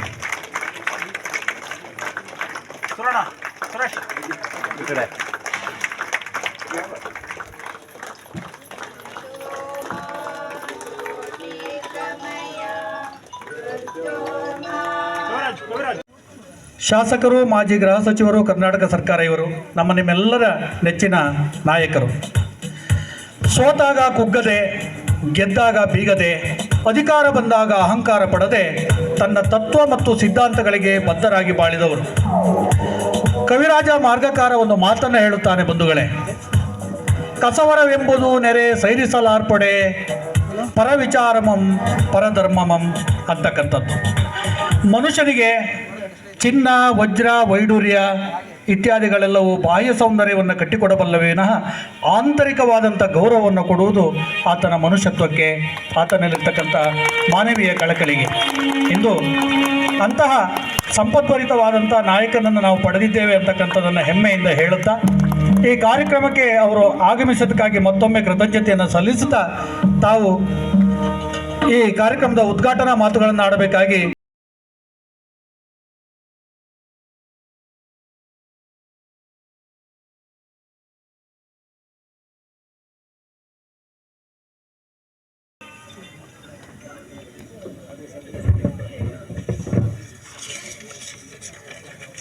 ಸಂಘದ ಅಧ್ಯಕ್ಷರು ಈ ಕಾರ್ಯಕ್ರಮದ ಅಧ್ಯಕ್ಷರು ನನ್ನ ಆತ್ಮೀಯ ಮಿತ್ರರಾದಂಥ ಎನ್.ವೈ. ಸುರೇಶ್ ಅವರೇ, ವೇದಿಕೆ ಮೇಲೆ ಉಪಸ್ಥಿತರಿರ್ತಕ್ಕಂಥ ಗಣ್ಯರಾದಂಥ ಮತ್ತಿಮನೆ ಸುಬ್ರಹ್ಮಣ್ಯ ಅವರೇ, ಕೆ.ವಿ. ಕೃಷ್ಣಮೂರ್ತಿ ಅವರೇ, ನನ್ನ ಆತ್ಮೀಯರು ನಿವೃತ್ತ ಉಪನ್ಯಾಸಕರಾದಂಥ ರಾಮಪ್ಪ ಗೌಡ್ರೆ, ಮುಖಂಡರಾಗಿರ್ತಕ್ಕಂಥ ಬಂಕ್ರಿಬೀಡು ಮಂಜುನಾಥ್ ಅವರೇ, ಸಂಗೀತಾ ಪ್ರಸನ್ನ ಅವರೇ, ಕರುಣಾಕರ್ ಶೆಟ್ಟರೆ, ಸುಗುಣ ಅಶೋಕ್ ಅವರೇ, ಪುರುಷೋತ್ತಮ್ ಅವರೇ, ಅಶ್ವಿನಿ ರಾಜೇಶ್ ಅವರೇ, ಸುಮನಾ ಭಾಸ್ಕರ್ ಅವರೇ, ಕವಿರಾಜ್ ಅವರೇ, ಕುಮಾರ್ ಕೆ.ವಿ., ಟಿ.ಜಿ. ಶುಪಾ, ಪವನ, ವಿಶ್ವನಾಥ್, ಜಾತಪ್ಪ, ಸುಮತಿ, ನಿರ್ಮಲಾ, ದೇವರಾಜ್, ಸವಿತಾ, ಪ್ರದೀಪ್, ಸಿ.ವಿ. ಚಂದ್ರಶೇಖರ್, ಪ್ರಕಾಶ್, ಸುರೇಶ್, ಚಂದ್ರು, ಸವಿತಾ ಮತ್ತು ರಮಾಕಾಂತ್ ಅವರೇ, ಭಜನಾ ಮಂಡಳಿಯವರೇ, ಈ ಸಭೆಯಲ್ಲಿ ಉಪಸ್ಥಿತರಿರ್ತಕ್ಕಂಥ ಮತ್ತು ಎಲ್ಲ ಆತ್ಮೀಯ ಬಂಧುಗಳೇ, ಅಕ್ಕ ತಂಗಿಯರೇ, ಅತ್ಯಂತ ಸಂತೋಷ ಆಗುತ್ತೆ ಇವತ್ತಿನ ಈ ಒಂದು ದಿನ. ನನಗೆ ಅನಿಸ್ತದೆ ಈ ಸಂಸ್ಥೆ ಚೆನ್ನಾಗಿ ಬೆಳಿಬೇಕು ಅಂತ ಶುಭ ಹಾರೈಸ್ಲಿಕ್ಕೆ ನಾವೆಲ್ಲ ಬಂದಿದ್ದೇವೆ. ಇದು ಸರಿಯಾಗಿ ಬೆಳೆದು ನಿಂತರೆ ನಗರ ಇತಿಹಾಸದಲ್ಲಿ ಒಂದು ನೆನಪಿಡುವಂಥ ದಿನ ಆಗಲಿ ಅಂತೇಳಿ ಹೇಳಿ ನಾನು ಈ ಸಂದರ್ಭದಲ್ಲಿ ಹಾರೈಸ್ತೀನಿ. ಕಾರಣ ಇಷ್ಟೇ, ಏನು ಬೇಕಾದರೂ ಮಾಡ್ಬೋದು. ಮನುಷ್ಯ ಆರ್ಥಿಕವಾಗಿ ದುರ್ಬಲ ಆದಾಗ ತುಂಬ ಒದ್ದಾಡ್ತಾನೆ. ಕೆಲವು ವರ್ಷಗಳ ಹಿಂದೆ ನಾವು ನೋಡ್ತಾ ಇದ್ವಿ, ದೇಶಕ್ಕೆ ಸ್ವಾತಂತ್ರ್ಯ ಬಂದ ಆರಂಭದ ದಿನಗಳಲ್ಲಿ ಸಿಕ್ಕಾಪಟ್ಟೆ ಬಡತನ. ನೀವು ಜೂನ್ ತಿಂಗಳು ಬಂತು ಅಂತ ಹೇಳಿದ್ರೆ ಸಣ್ಣ ಸಣ್ಣ ರೈತರು ಕೂಡ ಹುಲಿ ಭತ್ತಕ್ಕಾಗಿ ಯಾರು ಕೊಡ್ತಾರೆ ಜಮೀನ್ದಾರರು ಅಂತೇಳಿ ಹೇಳಿ ತಿರುಗಾಡ್ತಿದ್ರು. 50 ರೂಪಾಯಿ ಬೇಕು ಅಂತ ಹೇಳಿದ್ರು ಯಾರೋ ಅನುಕೂಲಸ್ಥರ ಮನೆ ಕಂಬ ಕಾಯಬೇಕಾಗಿತ್ತು. ಅವ್ರು ಎಷ್ಟೊತ್ತಿಗೆ ಹೊರಗೆ ಬರ್ತಾರೆ, ಯಾವ ಮೂಡಲ್ಲಿದ್ದಾರೆ, ಇದನ್ನು ನೋಡ್ತಾ ನಿನ್ನ ಕೂತ್ರೆ ಬೇಜಾರು ಮಾಡ್ಕೊಳ್ತಾರೆ ಅಂತ ನಿಂತೇ ಇರೋದು. ನಾವೆಲ್ಲ ಅನುಕೂಲಸ್ಥರ ಮನೆಯಲ್ಲಿ ನೋಡಿರ್ತಕ್ಕಂಥದ್ದು. ಅಂದರೆ ಒಂದು ಸ್ವಲ್ಪ ಹಣ ಇಟ್ಕೊಂಡು ಸಾಮಾನ್ಯ ಜನರನ್ನು ಶೋಷಣೆ ಮಾಡ್ತಕ್ಕಂಥ, ಸಾಮಾನ್ಯ ಜನರನ್ನು ಸುಲಿಗೆ ಮಾಡ್ತಕ್ಕಂಥ ಕೆಲಸವನ್ನು ಮಾಡ್ತಾಯಿದ್ರು. ಸ್ವಲ್ಪ ಹೆಚ್ಚು ಕಮ್ಮಿ ಆದರೆ ಆ ಬಡವನ ಜಮೀನು ಅವ್ರ ವಶ ಆಗ್ತಾಯಿತ್ತು.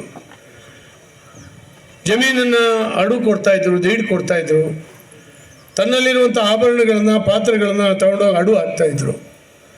ಕೊನೆಯ ದಿನಾಂಕಕ್ಕೆ ಹಣ ಕಟ್ಟಿ ಬಿಡಿಸ್ಕೊಳ್ಳೋಣ ಅಂತ ಹೇಳಿದ್ರೆ ಅವರು ನಾಪತ್ತೆ ಆಗ್ಬಿಡ್ತಿದ್ರು, ಇರೋದಿಲ್ಲ. ಅದು ಮುಟ್ಕೋಲಾಗ್ತಿತ್ತು. ನೀನು ಸಮಯಕ್ಕೆ ಸರಿಯಾಗಿ ಬಂದು ಕೊಡಲಪ್ಪ, ನಾನೇನು ಮಾಡೋಕ್ಕಾಗಲ್ಲ, ಅದು ಹೋಯ್ತು ಅಂತ ಹೇಳ್ತಾಯಿದ್ರು. ಬಹಳಷ್ಟು ಕುಟುಂಬಗಳು ಬಹಳ ತೊಂದರೆಗೆ ಸಿಲುಕಲಿಕ್ಕೆ ಅನೇಕರು ಈ ಶೋಷಕರು ನಮ್ಮ ನಡುವೆ ಕೆಲಸ ಮಾಡಿದ್ದಾರೆ. ಹೀಗೆ ಆಗ್ತಾಯಿತ್ತು. ಆಗ ನಾವು ಬೆಳೆದಂಥ ಬೆಳೆಗೆ ಬೆಲೆ ಇರಲಿಲ್ಲ. ಆದರೆ ಇತ್ತೀಚೆಗೆ ಸಹಕಾರಿ ರಂಗದ ಒಂದು ಉಚ್ಛ್ರಾಯ ಸ್ಥಿತಿಗೆ ಬಂದ ಮೇಲೆ ಆ ಶೋಷಣೆ ಆದಷ್ಟು ಕಮ್ಮಿ ಆಗ್ತಾ ಬಂತು. ಕಮ್ಮಿ ಇಲ್ಲ, ಈಗಲೂ ಕೂಡ ತಿಂಗಳಿಗೆ 5% ಬಡ್ಡಿನಲ್ಲಿ ಹಣ ತಗೊಳೋರಿದ್ದಾರೆ, ಕೊಡೋರು ಇದ್ದಾರೆ. ಅವ್ರು ತಗೊಂಡು ಏನು ಮಾಡ್ತಾರೆ ಅಂತ ನನಗೂ ಗೊತ್ತಿಲ್ಲ. ನಾನು ಮೊನ್ನೆ ಕೇಳಿದೆ ಹೆಂಗೆ ಅಂತ. ಇಲ್ಲ ಸರ್ ಪರವಾಗಿಲ್ಲ, ಅವನೇ ಪರವಾಗಿಲ್ಲ, 5% ಕೊಡ್ತಾನೆ ಅಂತ. ಅವನೇ ಪರವಾಗಿಲ್ಲ ಅಂತ. 12 60 ರೂಪಾಯಿ ಆಗ್ತದೆ. 100 ರೂಪಾಯಿ ತೊಗೊಂಡ್ರೆ 60 ರೂಪಾಯಿ ಬಡ್ಡಿ ನಾವು ಕೊಡಬೇಕು ಅಂದರೆ ದುಡಿಮೆ ಎಷ್ಟು ಮಾಡಬೇಕು? ಆ 100 ರೂಪಾಯಿ ಎಷ್ಟು ದುಡಿಮೆ ಮಾಡಬೇಕು? ನಾವು ಪೇಟೆಯಲ್ಲೆಲ್ಲ ನೋಡ್ತೀವಿ, ತರಕಾರಿ ವ್ಯಾಪಾರ, ಹೂ ವ್ಯಾಪಾರ, ಸಣ್ಣ ವ್ಯಾಪಾರ ಮಾಡೋರು ಬೆಳಿಗ್ಗೆ ಅಲ್ಲಿ ಬಂದು ನಿಂತ್ಕೊಳ್ತಾನೊಬ್ಬ, ಇಷ್ಟು ದುಡ್ಡು ಕೊಡು ಅಂತ. ಸಂಜೆವರೆಗೂ ಎಷ್ಟು 5 ರೂಪಾಯಿ ಆಗ್ತದ, 10 ರೂಪಾಯಿ ಆಗ್ತದ ಅಂತ 10 ರೂಪಾಯಿ ಮುರ್ಕೊಂಡು 90 ರೂಪಾಯಿ ಕೊಡ್ತಾನೆ. ಸಾಯಂಕಾಲ ತಂದು 90 ರೂಪಾಯಿ 100 ರೂಪಾಯಿ ಅವನಿಗೆ ಕೊಡಬೇಕು. ಈ ರೀತಿ ಶೋಷಕರ ಸಂಖ್ಯೆ ಈಗಲೂ ಕೂಡ ಇದೆ. ಶೋಷಣೆಗೆ ಒಳಗಾಗ್ತಕ್ಕಂಥವ್ರ ಸಂಖ್ಯೆ ಈಗಲೂ ಇದೆ. ಇಷ್ಟೆಲ್ಲದರ ನಡುವೆಯೂ ಕೂಡ ಈ ಸಹಕಾರಿ ಸಂಘಗಳು, ಧರ್ಮಸ್ಥಳ ಸಂಘ, ಬೇರೆ ಬೇರೆ ಈಗಾಗಲೇ ಸಂಘಟನೆಗಳು ಈ ಶೋಷಣೆಯಿಂದ ಜನರನ್ನು ಹೊರಗೆ ತರುವಂಥ ಕೆಲಸವನ್ನು ಅವ್ಯಾಹತವಾಗಿ ಮಾಡ್ತಾ ಇದ್ದಾವೆ. ಸಹಕಾರಿ ಸಂಸ್ಥೆ ಅಂತೂ ಈ ಹುಟ್ಟು ಸಹಕಾರಿ ಸಂಸ್ಥೆಗಳ ಹುಟ್ಟಿನ ನಂತರ ಭಾಳಷ್ಟು ಜನ, ಉದಾಹರಣೆಗೆ ನಾನೇ ಎಲ್ಲ ಕಡೆ ಹೇಳ್ತಾ ಇರ್ತೀನಿ, ನನ್ನ ಕುಟುಂಬ ಅತ್ಯಂತ ಬಡತನದಲ್ಲಿತ್ತು. ಅತ್ಯಂತ ಬಡತನದಲ್ಲಿ ಮಳೆಗಾಲ ಇಡೀ ಯಾರೋ ಒಬ್ಬ ಕುರುಬ ಕಂಬಳಿ ಹೊತ್ಕೊ ಬರ್ತಿದ್ದ ಆರ್ಗಕ್ಕೆ, ಅವನ ಹತ್ರ ಸಾಲ, ಯಾಕಂದರೆ ಮಳೆಗಾಲ ಕಂಬಳಿ ಬೇಕಲ್ಲ, ಅವನ ಹತ್ರ ಸಾಲ.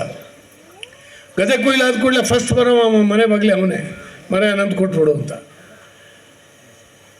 ಆಮೇಲೆ ಮಳೆಗಾಲ ಇಡೀ ನಮ್ಮ ಆರ್ಗ ಸಾಹೇಬ್ರ ಅಂಗಡಿನಲ್ಲಿ ಹೋಗಿ ಸಾಮಾನು ತರೋದು. ಅವ್ರು ರೇಟ್ ಎಷ್ಟು ಹಾಕ್ತಾರೆ ಅಂತೇಳಿ ನಾವು ಕೇಳ್ತಿರಲಿಲ್ಲ, ಯಾಕಂದರೆ ಹೆದರಿಕೆ, ಮುಂದೆ ದುಡ್ಡು ಕೊಡ್ತಾ ಇದ್ರೆ ಸಾಮಾನ್ಯ ರೇಟೇ ಕೇಳ್ತಿರಲಿಲ್ಲ. ಒಕ್ಕಲಾದ ಕೂಡಲೇ ಎಲ್ಲದು ಕಳೆದು, ಹುಲಿ ಭತ್ತ ಅದು ಇದು ಎಲ್ಲ ಕಳೆದು ಕಣದಿಂದನೇ ಎಲ್ಲ ಕಳಿಸ್ಕೊಡೋದು. ಬೆರ್ಕೋಲು ಜೋತ್ಗೆ ಇದನ್ನು ಮಾತ್ರ ಹತಿಯಾರು ಮಾತ್ರ ಮನೆಗೆ ತರೋದು, ಏನೂ ಇಲ್ಲ. ಕಣದಿಂದ ಭತ್ತ ತರೋದಿಲ್ಲ, ಎಲ್ಲರಿಗೂ ಹಂಚೋದು. ಆ ಸಾಹೇಬ್ರ ಅಂಗಡಿಯವರು ಬಡ್ಡಿ ಎಷ್ಟು ಹಾಕಿದ್ರು ಅಂತ ಕೇಳಂಗಿಲ್ಲ, ನಾವು ಕೇಳ್ತಿರಲಿಲ್ಲ. ಅವರು ಲೆಕ್ಕ ಮಾಡಿ ಇಷ್ಟ ಆಯಿತು ನಿಮ್ಮದು ಅಂತ ಹೇಳೋರು. ಅಷ್ಟು ಭತ್ತ ಕೊಟ್ಟು ಬರೋದು, ಭತ್ತಕ್ಕೆ ರೇಟ್ ಎಷ್ಟು ಅಂತಲೂ ಕೇಳಂಗಿಲ್ಲ. ಈ ಶೋಷಣೆ ಎಲ್ಲಿವರೆಗೆ ಆಗಿದೆ ಅಂತ ಹೇಳಿದ್ರೆ ಈ ರೀತಿ. ಆರೋಗ್ಯದಲ್ಲಿ ಒಂದು ಸಹಕಾರ ಸಂಘ ಹುಟ್ಟಾಯಿತು. ನಮ್ಮ ಅಪ್ಪಗೆ 500 ರೂಪಾಯಿ ಸಾಲ ಕೊಟ್ಟರು. ಅದನ್ನು ತಂದು 500 ರೂಪಾಯಿಗೆ ಸುಮಾರು ಸಾಮಾನು ಬರ್ತಿತ್ತು ಅವಾಗ. 500 ರೂಪಾಯಿಗೆ ಆ ಬೆಲೆನೂ ಇತ್ತು. ಸುಮಾರು 65-66ನೇ ಇಸ್ವಿನಲ್ಲಿ ಆ 500 ರೂಪಾಯಿ ತಂದ್ರ ಮೇಲೆ ಮಳೆಗಾಲ ಇಡೀ ಅದರಲ್ಲಿ ಸಾಮಾನು ಅದು ಇದು ತಂದು ನಾವು ಆ ವರ್ಷ ಒಕ್ಕಲು ಮಾಡಿದ್ರೆ ಭತ್ತ ಮನೆಗೆ ತಂದು ಕಣಜ ಕಟ್ಟಿಟ್ಟು ಫಸ್ಟ್ ಟೈಮ್ ಆ ಸಾಹುಕಾರ ಹತ್ರ ಹೋಗಲಿಲ್ಲ ನಾವು. ಅದರ ಒಂದು ಸ್ವಲ್ಪ ಭತ್ತ ಮಾರಾಟ ಮಾಡಿ ಸೊಸೈಟಿ ದುಡ್ಡಿಗೆ 500 ರೂಪಾಯಿಗೆ ಆಗೋಷ್ಟು ಭತ್ತ ಮಾರಾಟ ಮಾಡಿ ಕಟ್ಟಿದ್ವಿ. ಸ್ವತಃ ನನ್ನ ಕುಟುಂಬ ಆರ್ಥಿಕವಾಗಿ ಆರ್ಥಿಕ ಶೋಷಣೆಯಿಂದ ಹೊರಗೆ ಬಂತು. ಹೆಂಗೆ ಅಂತೇಳಿ ನಮ್ಮಂಥ 100 ಕುಟುಂಬಗಳು ಒಂದೊಂದು ಊರಿನಲ್ಲಿ ಹೊರಗೆ ಬಂತು ಒಂದು ಸಹಕಾರ ಸಂಘದಿಂದ. ಅಂಥ ಕೆಲಸಗಳು ಆಯಿತು. ಪವಾಡ ಸದೃಶವಾಗಿ ಜನರ ಬವಣೆಯನ್ನು ಪರಿಹಾರ ಮಾಡುವಂಥ ಕೆಲಸ ಸಹಕಾರಿ ಸಂಸ್ಥೆಗಳ ಕಡೆಯಿಂದ ನಡೀತು. ಇದನ್ನು ನಾವು ಮರಿಬಾರ್ದು. ಆದರೆ ನಮ್ಮಲ್ಲಿ ಅನೇಕರು ಅದೇ ಸಾಹುಕಾರಿಗೆ ವರ್ಷ ತಗೊಂಡೋಗಿ ತೀರ್ಮಾನ ಮಾಡಿ ಬರ್ತಾರೆ, ಸೊಸೈಟಿಗಳಿಗೆ ಕೊಡೋದಿಲ್ಲ. ಯಾಕಂದರೆ ಮನೆ ಬಾಗಿಲಿಗೆ ಬಂದು ವಸೂಲಿ ಮಾಡೋದಿಲ್ಲ, ಖಡಕ್ಕಾಗಿ ಮಾತಾಡೋದಿಲ್ಲ. ನಾವು ತಗೊಂಡೋಗಿ ಕಟ್ಟಿದ್ರೆ ಜಮಾ ಮಾಡ್ಕೊತಾರೆ, ಕೊಡದಿದ್ರೆ ಸುಮ್ಮನೆ ಇರ್ತಾರೆ. ಇದರ ಪರಿಣಾಮ ಏನು ಅಂದರೆ ಸೊಸೈಟಿಗೆ ನಾವು ಕೈ ಎತ್ತೀವಿ, ಆದರೆ ಈ ರೀತಿ ಕಟಕರಿಗೆ ನಾವು ತಗೊಂಡೋಗಿ ಕೊಡ್ತೀವಿ ದುಡ್ಡನ್ನು. ಇದು ನಮ್ಮ ದೌರ್ಬಲ್ಯ, ಅದು ನಮ್ಮ ವೀಕ್ನೆಸ್ ಅದು. ಹಾಗಾಗಿ ಇವತ್ತು ಸಹಕಾರ ಸಂಘದ ಜೊತೆಗೆ ಯಾರು ವ್ಯವಹಾರ ಮಾಡ್ತಾ ಇದ್ದಾರೆ, ಕಟ್ಟಿದ ತಕ್ಷಣ ಸಹಕಾರ ಸಂಸ್ಥೆ ನಮ್ಗೆ ವಾಪಸ್ ಕೊಡುತ್ತೆ. ಮತ್ತು ಅದರಲ್ಲಿ ಬಂದ ಲಾಭಾಂಶಕ್ಕೆ ಕೂಡ ನಾನು ಪಾಲ್ದಾರ. ಈ ಸಹಕಾರ ಸಂಸ್ಥೆಗಳಲ್ಲಿ ಡಿವಿಡೆಂಡ್ ಅಂತ ಹಂಚ್ತಾರೆ. ನಾನೊಂದು ಸಹಕಾರ ಸಂಸ್ಥೆನಲ್ಲಿದ್ದೀನಿ ತೀರ್ಥಹಳ್ಳಿನಲ್ಲಿ. ನಾವೇ ಒಂದು ಸೌಹಾರ್ದ ಕಾಯ್ದೆ ಅಡಿ ನಾವೊಂದು ಸಹಕಾರ ಸಂಸ್ಥೆ, ನಾನೇ ಅಧ್ಯಕ್ಷ ಅದರದ್ದು. ಮೊನ್ನೆ ದಿನ 15% ಡಿವಿಡೆಂಡನ್ನು ಡಿಕ್ಲೇರ್ ಮಾಡೋದು.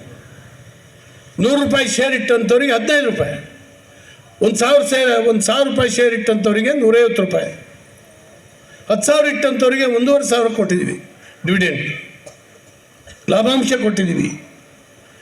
ಮತ್ತು ಯಾರು ಅಡಿಕೆಯನ್ನು ತಂದು ಹಾಕ್ತಿದ್ರು ಆ ಟರ್ನ್ ಓವರ್ ಮೇಲೆ ಒಂದೊಂದು ಗಿಫ್ಟ್ಗಳನ್ನು ಕೊಟ್ಟಿವಿ. ಪ್ರತಿ ವರ್ಷ ಕೊಡ್ತೀವಿ ನಾವು. ಒಂದು ಸರಿ ಟಾರ್ಪಾಲ್ಗಳನ್ನು ಕೊಟ್ಟಿದ್ವಿ, ಈ ಸರಿ ಹಾಟ್ ಬಾಕ್ಸ್ಗಳನ್ನು ಕೊಟ್ಟಿದ್ದೀವಿ.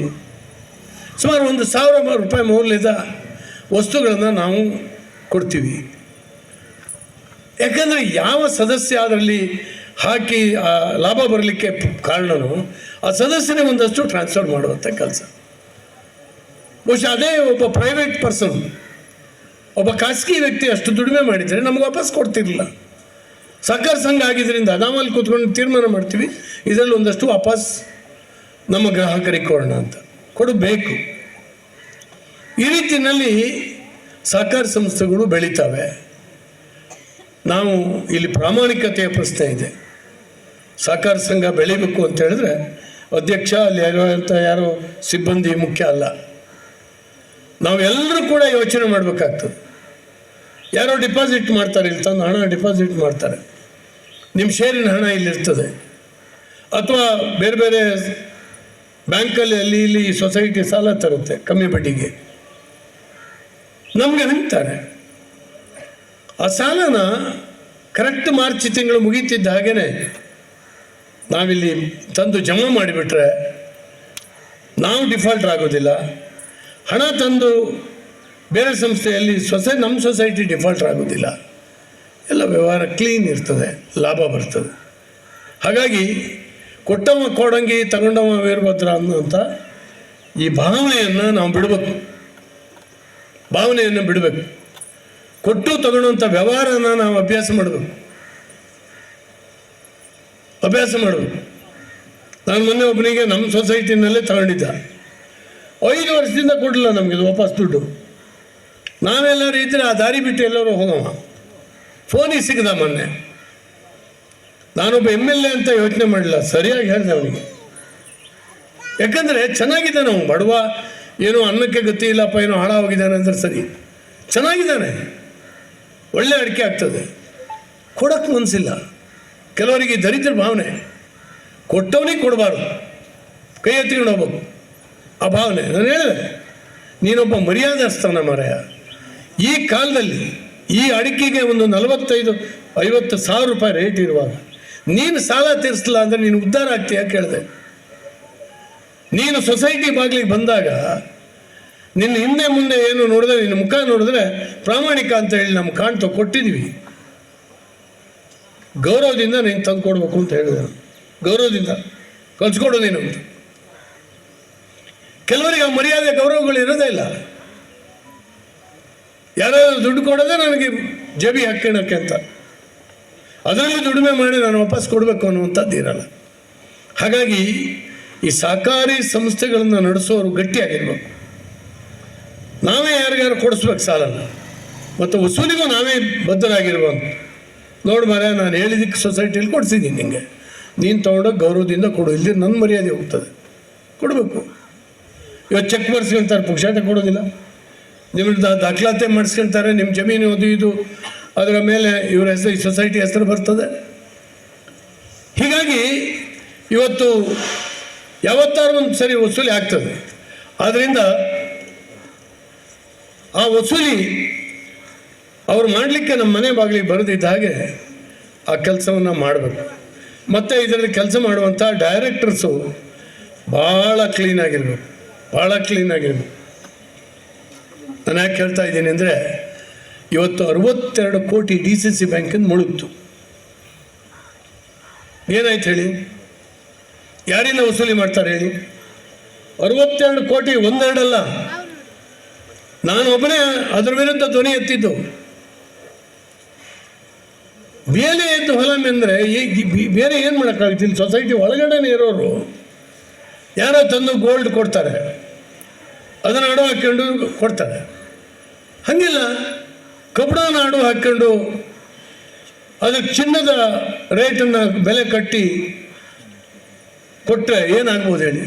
ಲೋನ್ ಕೊಟ್ಟು ಲೋನ್ ಖರ್ಚು ಹಾಕಿದ್ದಾರೆ. 10 ವರ್ಷ ಆಯಿತು, ಹೆಚ್ಚು ಕಮ್ಮಿ 150 ಕೋಟಿ ಆಗಿರ್ಬೋದು ಅದರ ಬೆಲೆ. ಯಾರಿಂದ ವಸೂಲಿ ಮಾಡ್ತಾರೆ ಗೊತ್ತಿಲ್ಲ, ಅವ್ರು ಯಾರು ಹೇಳ್ತಾರಲ್ಲ. ಈಗ ವಸೂಲಿ ಮಾಡ್ಬೇಕಲ್ಲ. ನಾನು ಮೊನ್ನೆ ಮಂತ್ರಿ ಹತ್ರ ಕೇಳಿದೆ, ಹೆಂಗೆ ವಸೂಲಿ ಮಾಡ್ತೀರಿ ಅಂತ. ಅವ್ರು ಹೇಳಿದ್ರು CBIಗೆ ಹಾಕ್ಬಿಡ್ತೀನಿ ಒಂದು ದಿವಸ ಅಂತ. ಯಾವಾಗ ಹಾಕೋದು? ಯಾರ್ಯಾರು ಇರ್ತಾರೆ ಅದ್ರ ಹಿಂದಕ್ಕೆ ಅಂದರೆ ನನ್ನಂಥ ದೊಡ್ಡ ಮನುಷ್ಯರೇ ಇರ್ತಾರೆ, ನನ್ನಂಥ ದೊಡ್ಡ ಮನುಷ್ಯ ಪ್ರಭಾವಿಗಳೇ ಇರ್ತಾರೆ. ಒಂದು ಬ್ಯಾಂಕಪ್ಪ, ಈಗ DCC ಬ್ಯಾಂಕ್ ಹಾಳಾದರೆ ಗತಿ ಏನ್ರಿ? ನಮ್ಮ ಇಡೀ ಜಿಲ್ಲೆ ಹಾಳಾಗೋದಿಲ್ವಾ? ಇಲ್ಲೇ ಒಂದು ಸೊಸೈಟಿ, ನಾನು ಬಂದಾಗ ಹೇಳಿದ್ರು ಲೋನು ಹಂಚುವಾಗ ಎಲ್ಲ ಎಷ್ಟೆಷ್ಟು ಮುರ್ಕೊಂಡಿದ್ದಾರೆ ಅಂತ, ಒಬ್ಬೊಬ್ರ ಹತ್ರ ಇಷ್ಟು % ಅಂತ. ಯಾಕೆ ಕೇಳಿದ್ರೆ ಆ ಲೋನ್ ಮಂಜೂರು ಮಾಡಿಸ್ಕೊಟ್ರಲ್ಲ, ಅವರಿಗೆಲ್ಲ ಕೊಡಬೇಕಾಗ್ತದೆ ಅಂತ ಮುರ್ಕೊಂಡಿದ್ದೀವಿ ಅಂತ. ನಾನು ಕೂಡಲೇ ಸೊಸೈಟಿಗೆ ಹೋದೆ. ಕೂಡಲೇ ಅವತ್ತು ಒಂದು ದಿವಸ, ನಿಮಗೆಲ್ಲ ನೆನಪಿದೆಯಲ್ಲ ಗೊತ್ತಿಲ್ಲ, ನನ್ನ ಜೊತೆ ಭಾಳ ಜನ ಬಂದಿದ್ರು.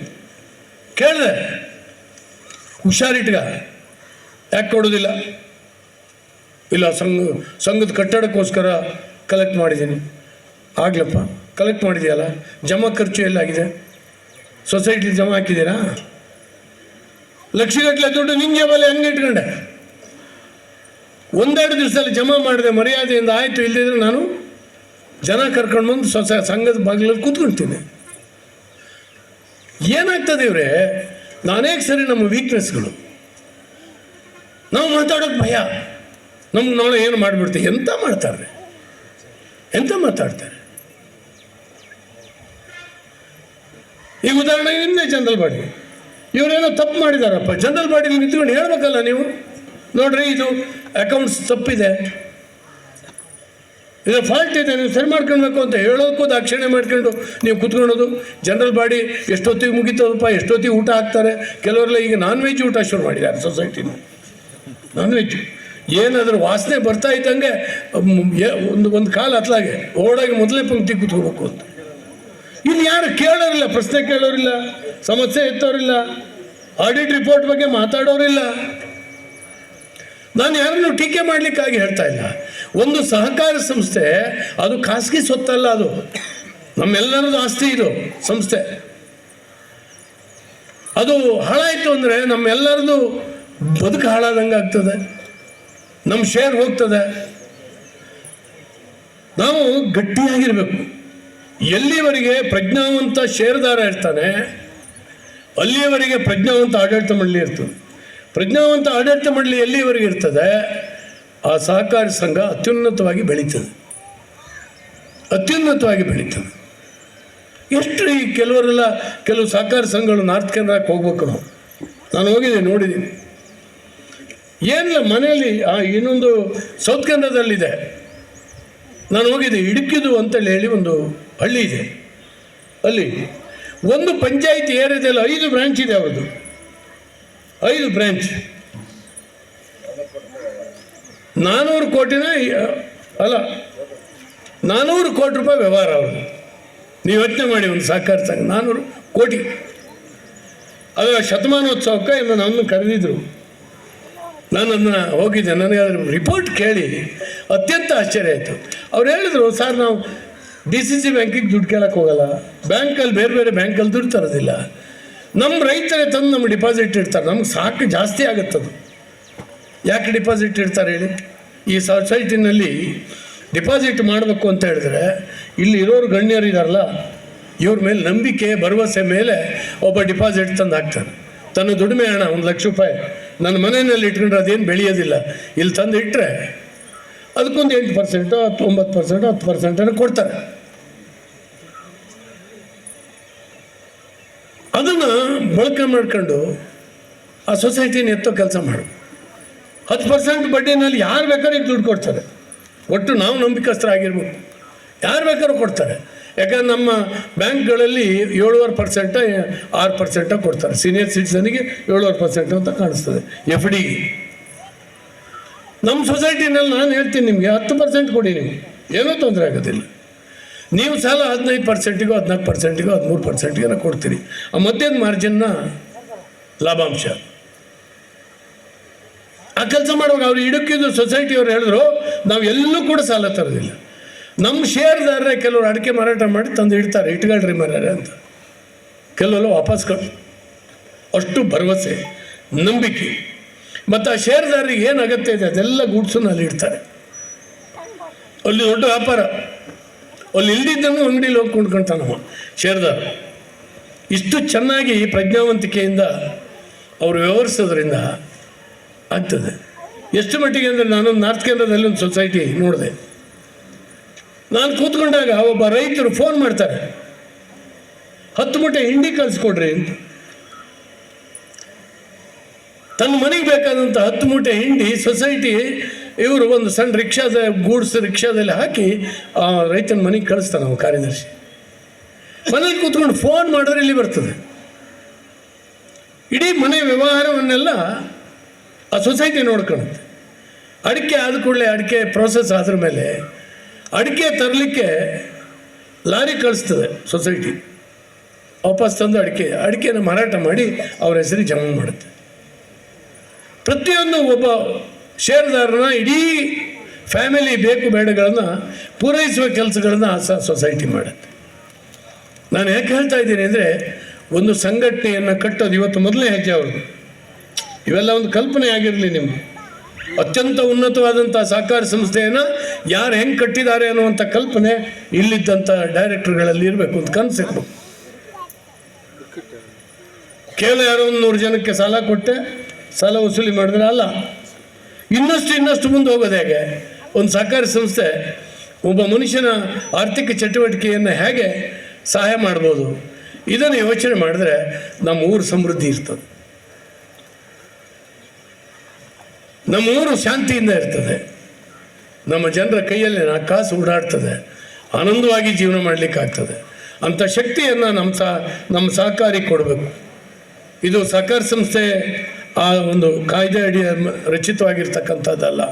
ಸೌಹಾರ್ದ ಸಹಕಾರಿಯ ಕಾಯ್ದೆ ಅಡಿ ಇವತ್ತು ಇದು ಹುಟ್ಟು ಹಾಕಿರ್ತಕ್ಕಂಥದ್ದು ಹೊಸ ಕಾಯ್ದೆ. ಈ ಕಾಯ್ದೆ ಮಾಡುವಾಗ ನಾನು ಕೂಡ ಇದ್ದೆ. ಹಾಗಾಗಿ ಇವತ್ತು ನೋಡಿ ಎಷ್ಟು ಮಟ್ಟಿಗೆ ಆಗ್ತದೆ ಅಂದರೆ, ಇಡೀ ಜಗತ್ತಿನ ಆರ್ಥಿಕತೆ ಬುಡಮೇಲಾಯಿತು. ಅಮೇರಿಕಾದಲ್ಲಿದ್ದಂಥ 2 ಬ್ಯಾಂಕ್ಗಳು ಮುಳುಗ್ತು, ನಷ್ಟ ಆಯಿತು. ಇಡೀ ಜಗತ್ತು ಹಪಾಪಿ ಆಯಿತು, ಶೇರ್ ಮಾರ್ಕೆಟ್ ಬಿದ್ದೋಯ್ತು. ಜಗತ್ತಿನಲ್ಲಿ ಒಂದೇ ಒಂದು ರಾಷ್ಟ್ರದಲ್ಲಿ ಏನೂ ಆಗದೇನೆ ಇದ್ದಿದ್ದು ಅಂದರೆ ಭಾರತದಲ್ಲಿ ಮಾತ್ರ. ಯಾಕೆ ಅಂದರೆ ಭಾರತದಲ್ಲಿ ಮೈಕ್ರೋ ಫೈನಾನ್ಸ್, ಈ ಕೆಳಮಟ್ಟದ ಫೈನಾನ್ಸಿನ ಆರ್ಥಿಕತೆಯನ್ನು ನಿಯಂತ್ರಣ ಮಾಡುವಂಥದ್ದು ನಮ್ಮ ಸಹಕಾರಿ ಸಂಸ್ಥೆಗಳು ಮಾಡ್ತಾ ಇದ್ದಾವೆ. ಏನೂ ತೊಂದರೆ ಆಗದಿದ್ದಾಗ ನಿಭಾಯಿಸಿದ್ರು. ನಮ್ಮಲ್ಲಿ ಶೇರ್ ಮಾರ್ಕೆಟ್ ಬೀಳಲಿಲ್ಲ, ಆರ್ಥಿಕತೆ ಬುಡಮೇಲೆ ಆಗಲಿಲ್ಲ.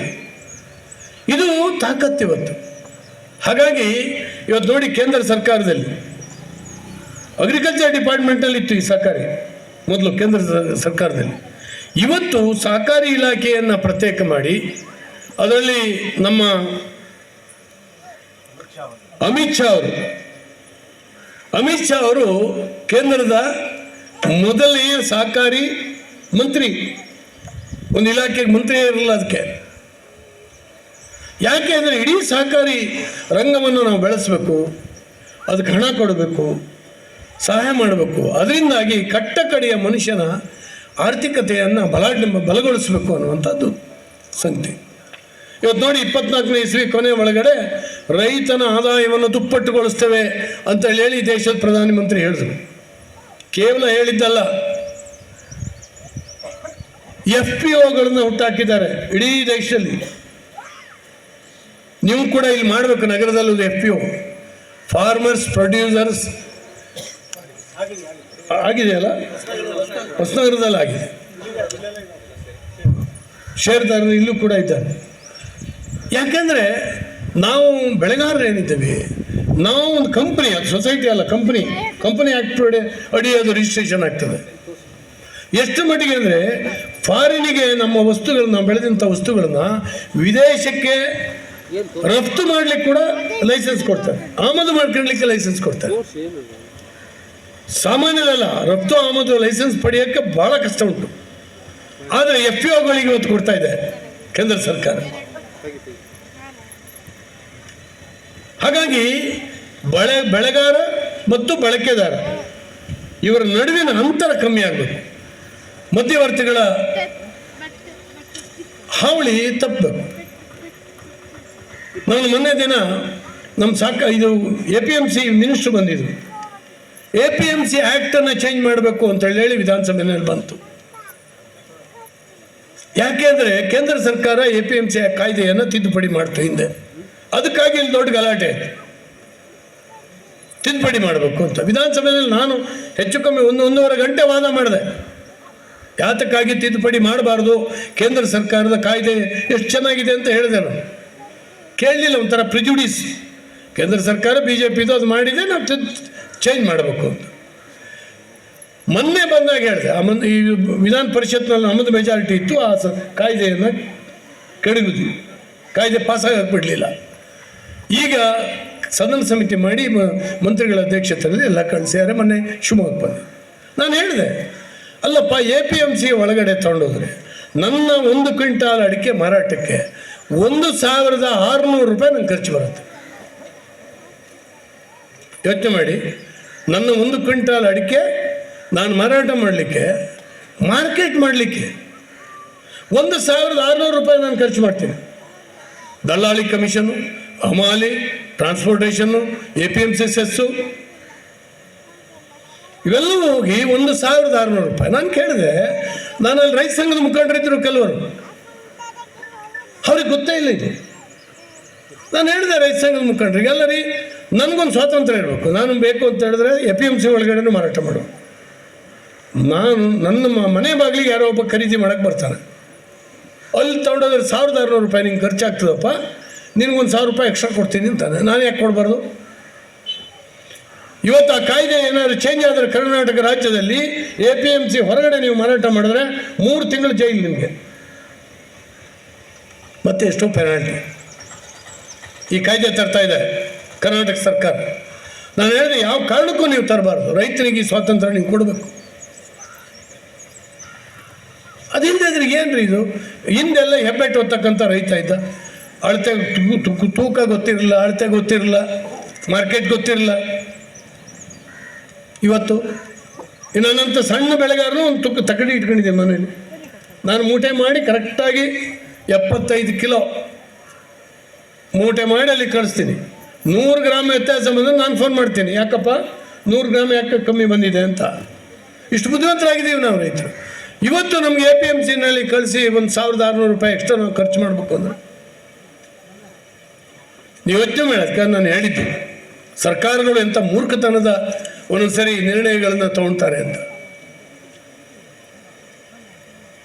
ಹಾಗಾಗಿ ಇವತ್ತಿಂಥ ಅನೇಕ ಸಂಗತಿಗಳಿದ್ದಾವೆ. ನಾವು ಈ ಸಂಘಟನೆಯನ್ನು ಅತ್ಯಂತ ಬಲವಾಗಿ ಕಟ್ಟುವಂಥ ಕೆಲಸವನ್ನು ಮಾಡಬೇಕು. ನಾವು ಶೋಷಣೆಗೆ ಒಳಗೆ ಮಾಡಬಾರ್ದು. ಕರೆಕ್ಟಾಗಿ ಲೆಕ್ಕಾಚಾರ ಈ ಸೊಸೈಟಿನಲ್ಲಿ ಏನು ಮಾಡಲಿಕ್ಕಾಗೋದಿಲ್ಲ. ಬಡ್ಡಿ ಬಂದಿದ್ದನ್ನ ಬಡ್ಡಿ ಇಷ್ಟು ಬಂದಿದೆ ಅಂತ ಜಮಾ ಹಾಕ್ತಾರೆ, ಅಸಲು ಬಂದಿದ್ದನ್ನ ಜಮಾ ಹಾಕ್ತಾರೆ, ಮತ್ತು ಕೊಟ್ಟಾಗ ನಿಮ್ಗೆ ಇಷ್ಟು ಕೊಟ್ಟಿದ್ದೀವಿ ಅಂತ ಹೇಳಿ ನಿಮ್ಮ ಹತ್ರ ಸಿಗ್ನೇಚರ್ ಲೆಕ್ಕಾಚಾರ ಕರೆಕ್ಟ್ ಇರ್ತದೆ. ಆದ್ದರಿಂದ ಇವತ್ತು ಈ ರೀತಿಯ ಒಂದು ಸಂಘ ನಿಮ್ಮಲ್ಲಿ ಉದಯ ಆಗಿದೆ, ಹುಟ್ಟಿದೆ. ಈಗಾಗಲೇ ನಮ್ಮ ಶೆಟ್ಟರು ಹೇಳಿದ್ರು, ಶಿವಪ್ಪ ನಾಯಕ ಆಳಿರ್ತಕ್ಕಂಥ ನಾಡಿದು, ಈ ನೆಲ ಶಿವಪ್ಪ ನಾಯಕನ ಶಿಸ್ತು ಅಂತ ಹೇಳ್ತಿದ್ರು. ಕಂದಾಯದ ಈ ಶಿಸ್ತು ಅಂದರೆ ಕಂದಾಯ ವಿಧಿಸಲಿಕ್ಕೆ ಮಾಡಿರ್ತಕ್ಕಂಥ ಒಂದು ಕ್ರಮ, ಒಂದು ಕಾಯ್ದೆ ಶಿವಪ್ಪ ನಾಯಕನ ಕಾಲದಲ್ಲಿ. ಅದು ಇಡೀ ದೇಶ ಅಳವಡಿಸ್ಕೊಂಥದ್ದನ್ನ ನಾವು ಮರಿಬಾರ್ದು. ಇಂಥ ಒಂದು ಶಿಸ್ತಿನ ಆಡಳಿತ ಇದ್ದಂಥ ಇದರಲ್ಲಿ ಒಂದು ಶಿಸ್ತಿನ ಸಹಕಾರ ಸಂಘ ನಡಿಬೇಕು. ಅದು ಚೆನ್ನಾಗಿ ಕೆಲಸ ಮಾಡಬೇಕು.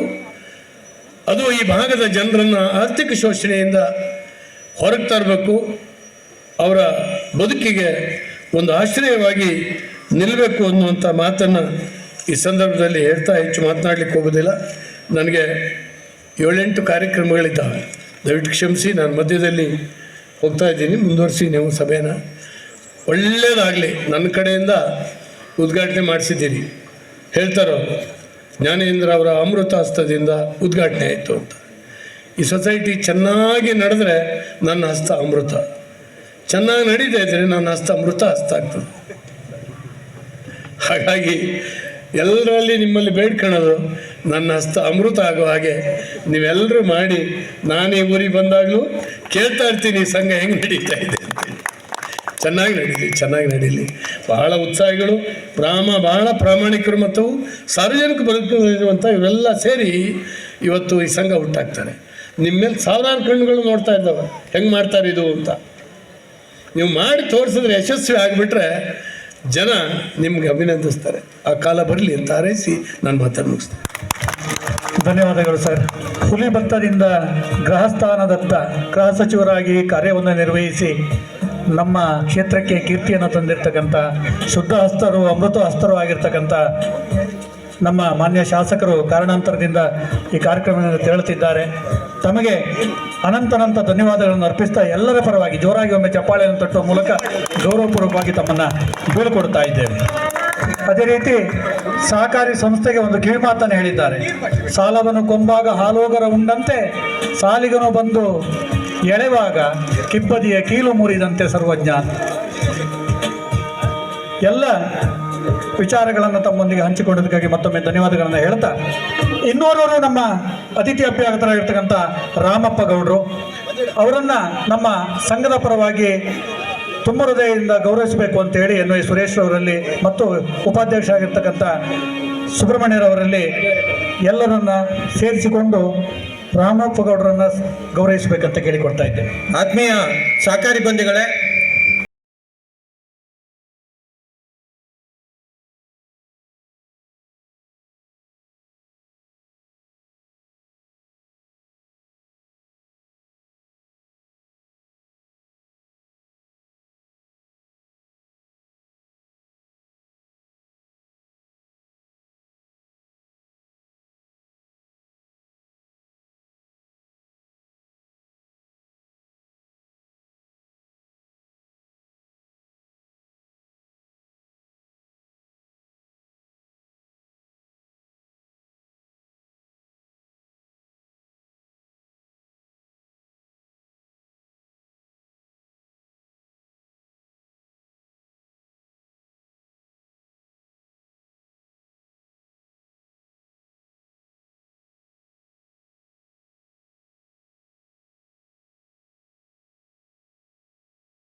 ವೇದಿಕೆ ಮೇಲೆ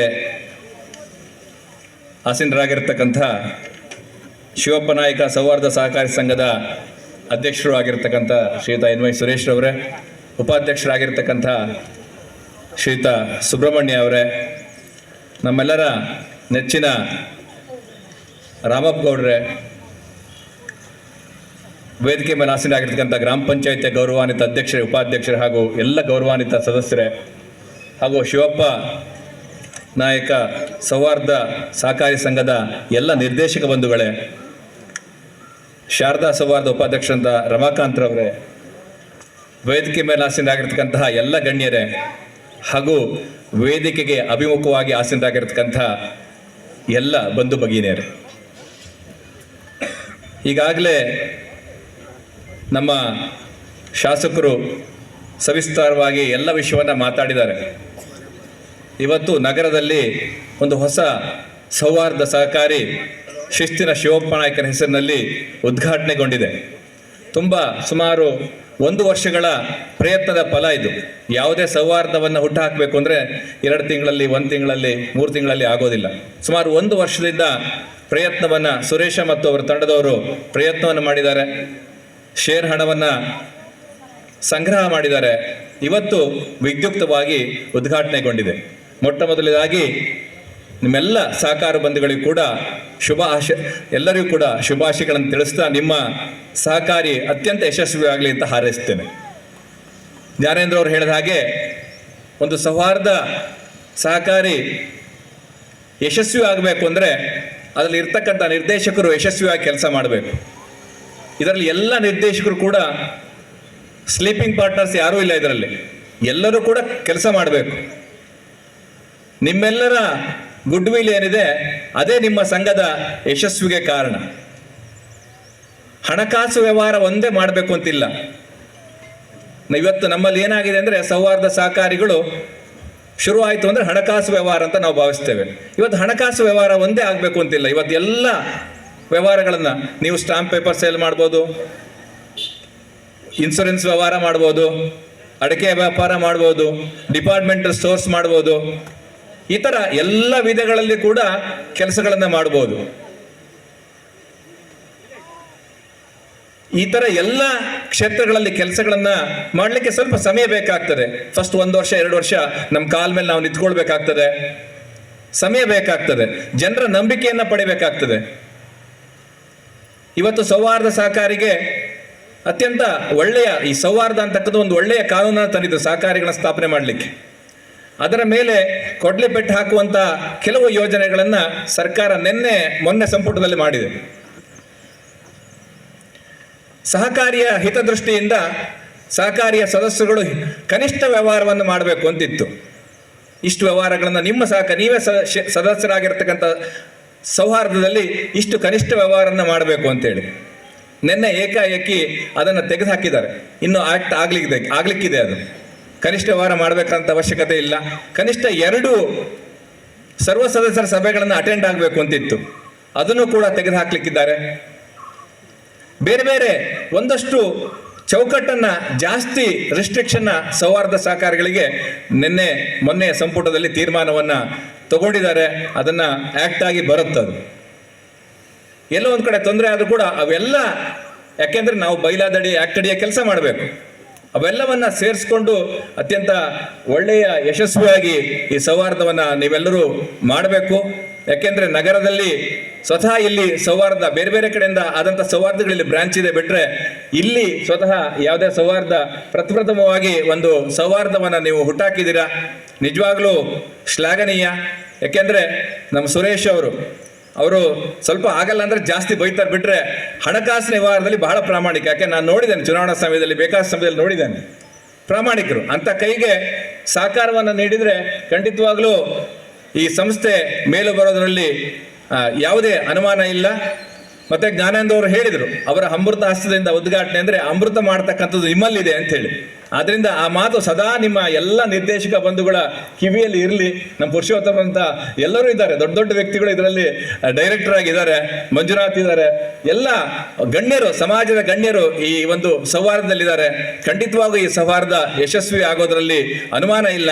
ಮತ್ತೊಮ್ಮೆ ನಾನು ಹೆಚ್ಚಿಗೆ ಮಾತಾಡೋಕೆ ಹೋಗೋದಿಲ್ಲ. ಈ ಸೌಹಾರ್ದವನ್ನ ಬೇರೆ ಬೇರೆ ಕ್ಷೇತ್ರದಲ್ಲಿ ಬೆಳೆಸಿ, ಸೇವಾ ಕ್ಷೇತ್ರದಲ್ಲಿ ಬೆಳೆಸಿ, ಆರ್ಥಿಕ ಕ್ಷೇತ್ರದಲ್ಲಿ ಬೆಳೆಸಿ, ಮೊಟ್ಟ ಮೊದಲನೇದಾಗಿ ಆರ್ಥಿಕ ಶಿಸ್ತನ್ನ ಕಾಪಾಡ್ಕೊಂಡು ಬನ್ನಿ. ಖಂಡಿತವಾಗ್ಲೂ ನಿಮ್ಗೆ ಒಳ್ಳೇದಾಗುತ್ತೆ. ಉತ್ತರೋತ್ತರವಾಗಿ ಈ ಒಂದು ಶಿವಪ್ಪ ನಾಯಕ ಸೌಹಾರ್ದ ಸಹಕಾರ ಸಂಘ ಅತ್ಯಂತ ಯಶಸ್ವಿಯಾಗಿ ಬೆಳೀಲಿ. ನೀವೆಲ್ಲರೂ ಕೂಡ ಈ ಸಮಾಜದಲ್ಲಿ ಅತ್ಯಂತ ಒಳ್ಳೆಯ ಸೇವೆಯನ್ನ ಕೊಡುವಂತೆ ಆಗಲಿ ಅಂತ ಮತ್ತೊಮ್ಮೆ ಆ ದೇವರಲ್ಲಿ ಪ್ರಾರ್ಥನೆ ಮಾಡ್ತಾ ನನ್ನ ಮಾತನ್ನು ಮುಗಿಸ್ತೇನೆ. ಜೈ ಸಹಕಾರಿ. ಸಂಸ್ಥೆ ಉನ್ನತವಾಗಿ ಬೆಳೆಯಲಿ, ಮೇಲೇರಲಿ ಅಂತ ಶುಭ ಹಾರೈಸಿರ್ತಕ್ಕಂಥ ಕೆ.ವಿ. ಕೃಷ್ಣಮೂರ್ತಿ ಅವರಿಗೆ ಧನ್ಯವಾದಗಳು. ಬಂಧುಗಳೇ, ನಿಮ್ಮೆಲ್ಲರ ಮನಸ್ಥಿತಿ ಅರ್ಥವಾಗುತ್ತೆ. ಹಸಿವಿನ ಸಂದರ್ಭ, ಎಲ್ಲರಿಗೂ ಊಟದ ವ್ಯವಸ್ಥೆ ಇದೆ. ಈ ಮಾತನ್ನು ರವಾನಿಸುತ್ತ ವೇದಿಕೆಗೆ ಸಾಧ್ಯವಾದಷ್ಟು ಶೀಘ್ರವಾಗಿ ಕಾರ್ಯಕ್ರಮವನ್ನು ಮುಗಿಸ್ಕೊಡ್ತೇವೆ ಅಂತಕ್ಕಂಥ ಅವ್ರ ಕಡೆಯಿಂದ ಭರವಸೆಯನ್ನೂ ಕೊಡ್ತಾ, ತಾವೆಲ್ಲರೂ ಎದೆಗುಂದದೆ ಮನಸ್ಪೂರ್ವಕವಾಗಿ ಜೋರಾಗಿ ಒಮ್ಮೆ ಚಪ್ಪಾಳೆಯನ್ನು ತಟ್ಟಿ ತಮ್ಮ ಉಪಸ್ಥಿತಿಯನ್ನು ತೋರಿಸ್ಕೊಳ್ಳಿ ಅಂತ ಕೇಳಿಕೊಳ್ತಾ, ಇದೀಗ ನಮ್ಮ ಗ್ರಾಮ ಪಂಚಾಯತ್ನ ಅಧ್ಯಕ್ಷರಾಗಿರ್ತಕ್ಕಂಥ ಶ್ರೀಮತಿ ಸಂಗೀತಾ ಪ್ರಸನ್ನರವರು ಶುಭವನ್ನು ಹಾರೈಸಿದ್ದಾರೆ ಎಂದು ತಿಳಿಸುವಲ್ಲಿಗೆ, ಜೊತೆಗೆ ಉಪಾಧ್ಯಕ್ಷರಾಗಿರ್ತಕ್ಕಂಥ ಶ್ರೀಮತಿ ಸುಮನಾ ಭಾಸ್ಕರ್ ಅವರು ಕೂಡ ಶುಭವನ್ನು ಹಾರೈಸಿದ್ದಾರೆ ಎನ್ನುವ ಮಾತನ್ನು ಹೇಳ್ತಾ, ಮುಂದಿನ ಮಾತಿಗಾಗಿ ಕರುಣಾಕರ್ ಶೆಟ್ಟಿ ಅವರನ್ನು ಗ್ರಾಮ ಪಂಚಾಯತ್ ಸದಸ್ಯರಾಗಿರ್ತಕ್ಕಂಥ ಶ್ರೀಯುತರನ್ನು ಆಹ್ವಾನಿಸ್ತಾ ಇದ್ದೇನೆ.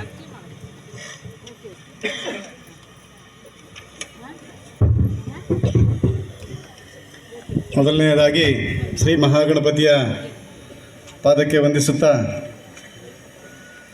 ಶಿವಪ್ಪ ನಾಯಕ ಸೌಹಾರ್ದ ಸಹಕಾರಿ ಬ್ಯಾಂಕಿನ ಈ ಒಂದು ಉದ್ಘಾಟನಾ ಸಮಾರಂಭದ ಅಧ್ಯಕ್ಷರು ನಮ್ಮ ಸ್ನೇಹಿತರು ಆಗಿರ್ತಕ್ಕಂಥ ಎನ್.ವಿ. ಸುರೇಶ್ರವರೇ, ಗ್ರಾಮ ಪಂಚಾಯತ್ನ ಮೊದಲ ಪ್ರಜೆ ಹಾಗೂ ಹಿರಿಯರಾಗಿರ್ತಕ್ಕಂಥ ರಾಮಪ್ಪ ಮಾಸ್ಟ್ರೆ, ಉಳಿದಿರ್ತಕ್ಕಂಥ ಎಲ್ಲ ವೇದಿಕೆ ಮೇಲಿರ್ತಕ್ಕಂಥ ಗಣ್ಯರೇ, ವೇದಿಕೆಯ ಮುಂಭಾಗದಲ್ಲಿರ್ತಕ್ಕಂಥ ಎಲ್ಲ ಷೇರುದಾರರೇ, ಸಾರ್ವಜನಿಕ ಬಂಧುಗಳೇ,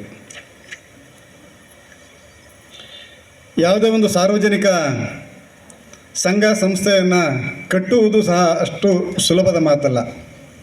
ಕಾಗೆಯೊಂದು ಕಂಡರೆ ಕೂಗಿ ಕರೆಯುವುದು ತನ್ನೆಲ್ಲ ಬಳಗವನೆಂಬಂತೆ ಎಲ್ಲರಲ್ಲೂ ನಿಸ್ವಾರ್ಥವಾಗಿದ್ದಾಗ ಮಾತ್ರ ಆ ಕಸುಬು ಸಾಧ್ಯ. ಇಲ್ಲಿರ್ತಕ್ಕಂಥ ನಿರ್ದೇಶಕರನ್ನ ಪಟ್ಟಿಗಳನ್ನು ನಾವು ನೋಡಿದಾಗ ಎಲ್ಲರೂ ಮನೆ ಮತ್ತು ಬದುಕುಗಳನ್ನು ಕಟ್ಟಿಕೊಂಡವರೇ ಇದ್ದಾರೆ. ಹಾಗಾಗಿ ಇವರೆಲ್ಲರೂ ಸಾರ್ವಜನಿಕ ಸೇವೆಗೆ ನಾವು ಸದಾ ಸಿದ್ಧ ಅನ್ನೋ ರೀತಿಯಲ್ಲಿ ಬಂದು ಇಲ್ಲಿ ಕೂತು ಚಿಕ್ಕಪೇಟೆಯಲ್ಲಿ ಒಂದು ಸಂಸ್ಥೆಯನ್ನು ಆರಂಭಿಸಿದ್ದಾರೆ. ಅವರಿಗೆ ನಾವು ಮೊದಲನೆಯದಾಗಿ ನಮ್ಮ ಗ್ರಾಮ ಪಂಚಾಯತಿಯ ಪರವಾಗಿ ಹೃತ್ಪೂರ್ವಕವಾದ ಅಭಿನಂದನೆಗಳನ್ನು ಸಲ್ಲಿಸ್ತಾ ಇದ್ದೇವೆ. ಕೆಲಸ ಮಾಡಬೇಕಾದ್ರೆ ಅನೇಕ ಆಗು ಹೋಗುಗಳು ಎಲ್ಲ ಸಬೂಬುಗಳೆಲ್ಲ ಬರ್ತವೆ, ಆದರೆ ಅದನ್ನು ನಿಭಾಯಿಸೋದು ಭಾಳ ಕಷ್ಟ. ನಮ್ಮಲ್ಲಿ ಇಲ್ಲಿ ಎನ್ ವೈ ಸುರೇಶ್ ಅವರು ಭಾಳ ವರ್ಷಗಳಿಂದ ನಮಗೆ ಗೊತ್ತು. ಅವ್ರದ್ದು ಒಂದು ಟೀಮು ನಮ್ಮದೊಂದು ಟೀಮ್ ಯಾವಾಗಲೂ. ಆದರೆ ಅವ್ರ ಟೀಮಲ್ಲಿ ಪ್ರಾಮಾಣಿಕರು ಅಂದರೆ ನಮಗೆ ಯಾವಾಗಲೂ ನೆನಪಾಗೋದು ಎನ್ ವೈ ಸುರೇಶ್ ಮತ್ತು ರಾಜೇಶ್ ಅಂತ. ಅವ್ರು ಯಾವಾಗಲೂ ತಮ್ಮ ಮನೆ ಬಗ್ಗೆ ಜಾಸ್ತಿ ಚಿಂತನೆ ಮಾಡ್ಕೊಂಡವ್ರಲ್ಲ ಅವರಿಬ್ಬರು. ಬೇರೆಯವರೆಲ್ಲ ಸ್ವಲ್ಪ ಸ್ವಾರ್ಥ ಭಾವನೆಯಲ್ಲಿ ಇರೋರು ಹೆಚ್ಚಾಗಿ. ಅವರ ನಮ್ಮ ಬದುಕು ಹೇಗೆ, ನಮ್ಮ ಸ್ವಂತ ಬದುಕಿನ ನಿಲುವನ್ನು ಸ್ಪಷ್ಟಪಡಿಸದೇ ಇದ್ದರೂ ಸಹಿತ ಸಾರ್ವಜನಿಕ ಬಂದ ಮೇಲೆ ನಮ್ಮನ್ನು ನಂಬ್ಕೊಂಡವ್ರಿಗೆ ನಾವು ತೊಂದರೆ ಮಾಡಬಾರ್ದು. ಪೊಲೀಸ್ ಸ್ಟೇಷನ್ ಆಗಲಿ, ತಹಶೀಲ್ದಾರ್ ಆಗಲಿ, ಪಂಚಾಯತಿಯಲ್ಲಿ ಪಿ ಡಿ ಒಗಳ ಹತ್ರ ಜಗಳ ಮಾಡ್ಕೊಂಡೇ ಜಾಸ್ತಿ ಜೀವನವನ್ನು ಕಳ್ಕೊಂಡಿದ್ದಾರೆ. ಹಾಗಾಗಿ ಇಲ್ಲಿ ನಾನು ಯಾಕೆ ಈ ಮಾತನ್ನು ಹೇಳಿದೆ ಅಂದರೆ, ಸುರೇಶ್ ಅವರನ್ನು ನಂಬ್ಕೊಂಡು ಇವರ ಅಧ್ಯಕ್ಷತೆಯಲ್ಲಿ ನಾವು ದುಡ್ಡು ಹಾಕಿದ ದುಡ್ಡು ಎಲ್ಲಿ ಹೋಗುತ್ತೋ ಯಾರು ಅಪನಂಬಿಕೆ ಬೇಡ ಅಂತ. ಯಾಕೆಂದರೆ ಬೇರೆಯವರಿಗೆ ಯಾವುದೇ ರೀತಿಯ ತೊಂದರೆ ಬರೋದಿಲ್ಲ ಅಂತ. ಈಗಾಗಲೇ ಜ್ಞಾನೇಂದ್ರ ಅವರ ಹಸ್ತ ಗಣಪತಿಯ ವಿಘ್ನವು ಯಾವುದು, ಅವರ ಹಸ್ತಕ್ಕೂ ಚ್ಯುತಿ ಬರಬಾರ್ದು, ಗಣಪತಿಯ ವಿಘ್ನಕ್ಕೂ ನೀವು ಪಾತ್ರರಾಗಬಾರ್ದು ಅನ್ನೋದೇ ನಮ್ಮ ಉದ್ದೇಶ. ಹಾಗಾಗಿ ನಮಗೀಗ ಗಂಡಸರಿಗೆ ನಮಗೆಲ್ಲ ಸ್ವಲ್ಪ ಒಂದು 50,000ಗಳನ್ನು ತೊಡಗಿಸೋದು ಭಾಳ ಕಷ್ಟ ಅಲ್ಲ. ಯಾಕೆಂದರೆ ನಮ್ಮೆಲ್ಲ ಕುಟುಂಬಗಳಿಗೆ ಈಗಿನ ಸರ್ಕಾರ ಹೆಣ್ಸಿಗೆ 2,000 ರೂಪಾಯಿ ದುಡ್ಡಿರ್ಬೋದು, ಸೊಸೈಟಿಯ ದುಡ್ಡಿರ್ಬೋದು, ಅಥವಾ ಕರೆಂಟ್ ಬಿಲ್ ಅದನ್ನೆಲ್ಲ ನಮಗೆ ನಮ್ಮ ಹೊರೆ ಕಮ್ಮಿ ಮಾಡಿದೆ ಸರ್ಕಾರ. ಆ ಸರ್ಕಾರ ಕಮ್ಮಿ ಮಾಡಿರ್ತಕ್ಕಂಥ ಒಂದು 50,000 ರೂಪಾಯಿ ದುಡ್ಡನ್ನಾರು ಒಂದು ವರ್ಷದಲ್ಲಿ ಎಲ್ಲರೂ ಡೆಪಾಸಿಟ್ ಇಟ್ಟು ಅವ್ರು ಕೊಟ್ಟಿರ್ತಕ್ಕಂಥ ಕಿಂಚಿತ್ ಬಡ್ಡಿಯನ್ನು ಪಡ್ಕೊಂಡು ಅವರ ಸಂಸ್ಥೆಯನ್ನು ನಾವೆಲ್ಲರೂ ವೃದ್ಧಿ ಮಾಡಬೇಕಂತ ಬಂದಿರತಕ್ಕಂಥ ಎಲ್ಲ ಮಹಾನುಭಾವರ ಹತ್ರ ಕೇಳ್ಕೊಳ್ತಿದ್ದೇನೆ. ಹಾಗೆ ಮತ್ತೆ ಮುಂದೆ ಮಾತಾಡಲಿಕ್ಕೆ ನಮ್ಮ ಪ್ರಾಂಶುಪಾಲರಿದ್ದಾರೆ. ಅವ್ರು ಮಾತಾಡ್ತಾ ಇರೋದು ನಾವೆಲ್ಲ ಮಾತಾಡೋದೇ ಬೇಡ. ಹಾಗಾಗಿ ಪ್ರಾಂಶುಪಾಲರು ಮಾತಾಡೋರಿದ್ದಾರೆ, KVK ಅವರು ಒಳ್ಳೆಯ ಸಲಹೆಗಳನ್ನು ಕೊಟ್ಟಿದ್ದಾರೆ. ಮತ್ತು ದುಡ್ಡಿಗೇನು ಕಮ್ಮಿ ಆದರೆ ಬಂಕಿಪೇಟ್ ಮಂಜಾತ್ ಅಂತವರೆಲ್ಲ ಇದ್ದಾರೆ. ಒಬ್ಬರೇ ಒಂದು ಸೊಸೈಟಿಯನ್ನು ನಡೆಸುವಂಥ ತಾಕತ್ತು ನಮ್ಮ ಮಂಜಣ್ಣನ ಕೈಯಲ್ಲಿದೆ. ಹಾಗಾಗಿ ನಮಗೆ ಯಾವುದೇ ಸಮಸ್ಯೆ ಇಲ್ಲ. ಈ ಒಂದು ಸಂಸ್ಥೆಗೆ ದುಡ್ಡು ಹಾಕಿದ್ರೆ ಎಲ್ಲೂ ಹೋಗೋದಿಲ್ಲ ಅಂತ. ಇಲ್ಲಿ ಪಾಪದವರು ಅಂದರೆ ಸುಬ್ಬಣ್ಣ, ರಾಜೇಶ್ ಇಂಥವರೆಲ್ಲ. ಸುಬ್ಬಣ್ಣಂಗೂ ಈಗ ಖರ್ಚಿಗೆ ದಾರಿ ಮಾಡಿಕೊಟ್ಟಿದ್ದಾರೆ. ಈಗ ದುಡಿಮೆ ಕಮ್ಮಿ ಇರ್ಬೋದು ಸಮೇತ, ಆದರೆ ತಾಲೂಕು BJP ಅಧ್ಯಕ್ಷರಾಗಿ ಅವ್ರಿಗೆ ಖರ್ಚನ್ನು ಜಾಸ್ತಿ ಮಾಡಿದ್ದಾರೆ. ಹಾಗಾಗಿ ಅವರಿಗೂ ನಾನು ಶುಭಕಾಮನೆಗಳನ್ನು ಹಚ್ತೇನೆ. ನಮ್ಮ ಎದುರುಗಡೆ ಕೊಳಕಿ ಲಕ್ಷ್ಮೀನಾರಾಯಣ ಭಟ್ರು ಕೂತಿದ್ದಾರೆ. ಅವರು ರಾಮ ಮಂದಿರದ 92ರಲ್ಲಿ ಕರಸೇವಕರಾಗಿ ಕೆಲಸ ಮಾಡಿ ನಾಡಿದ್ದು 20ನೇ ತಾರೀಕು ಅವರಿಗೆ ಅಯೋಧ್ಯೆಗೆ ಬರಲಿಕ್ಕೆ ಆಮಂತ್ರಣವನ್ನು ಕೊಟ್ಟಿದ್ದಾರೆ. ಅವರಿಗೂ ಸಹ ನಮಸ್ಕಾರಗಳನ್ನು ಹೇಳ್ತಾ ಗಣಪತಿಗೆ ವಂದಿಸ್ತಾ ನನ್ನ ಮಾತು ಮುಗಿಸ್ತೇನೆ. ನಮಸ್ಕಾರ.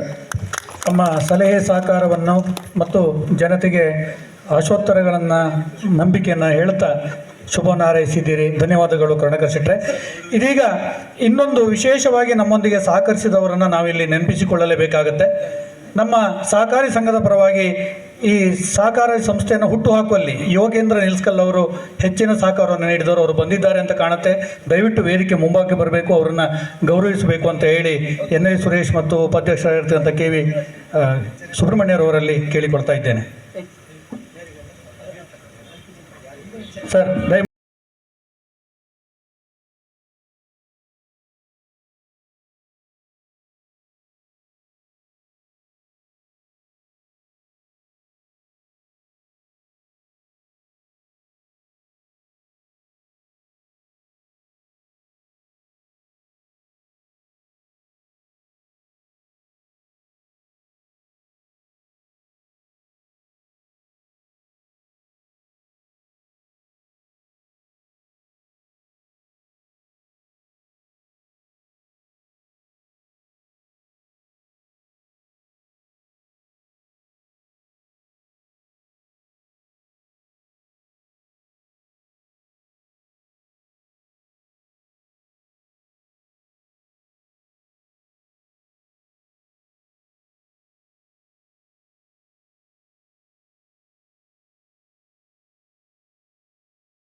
ಶ್ರೀ ಶಿವಪ್ಪ ನಾಯಕ ಸೌಹಾರ್ದ ಸಹಕಾರ ಸಂಘದ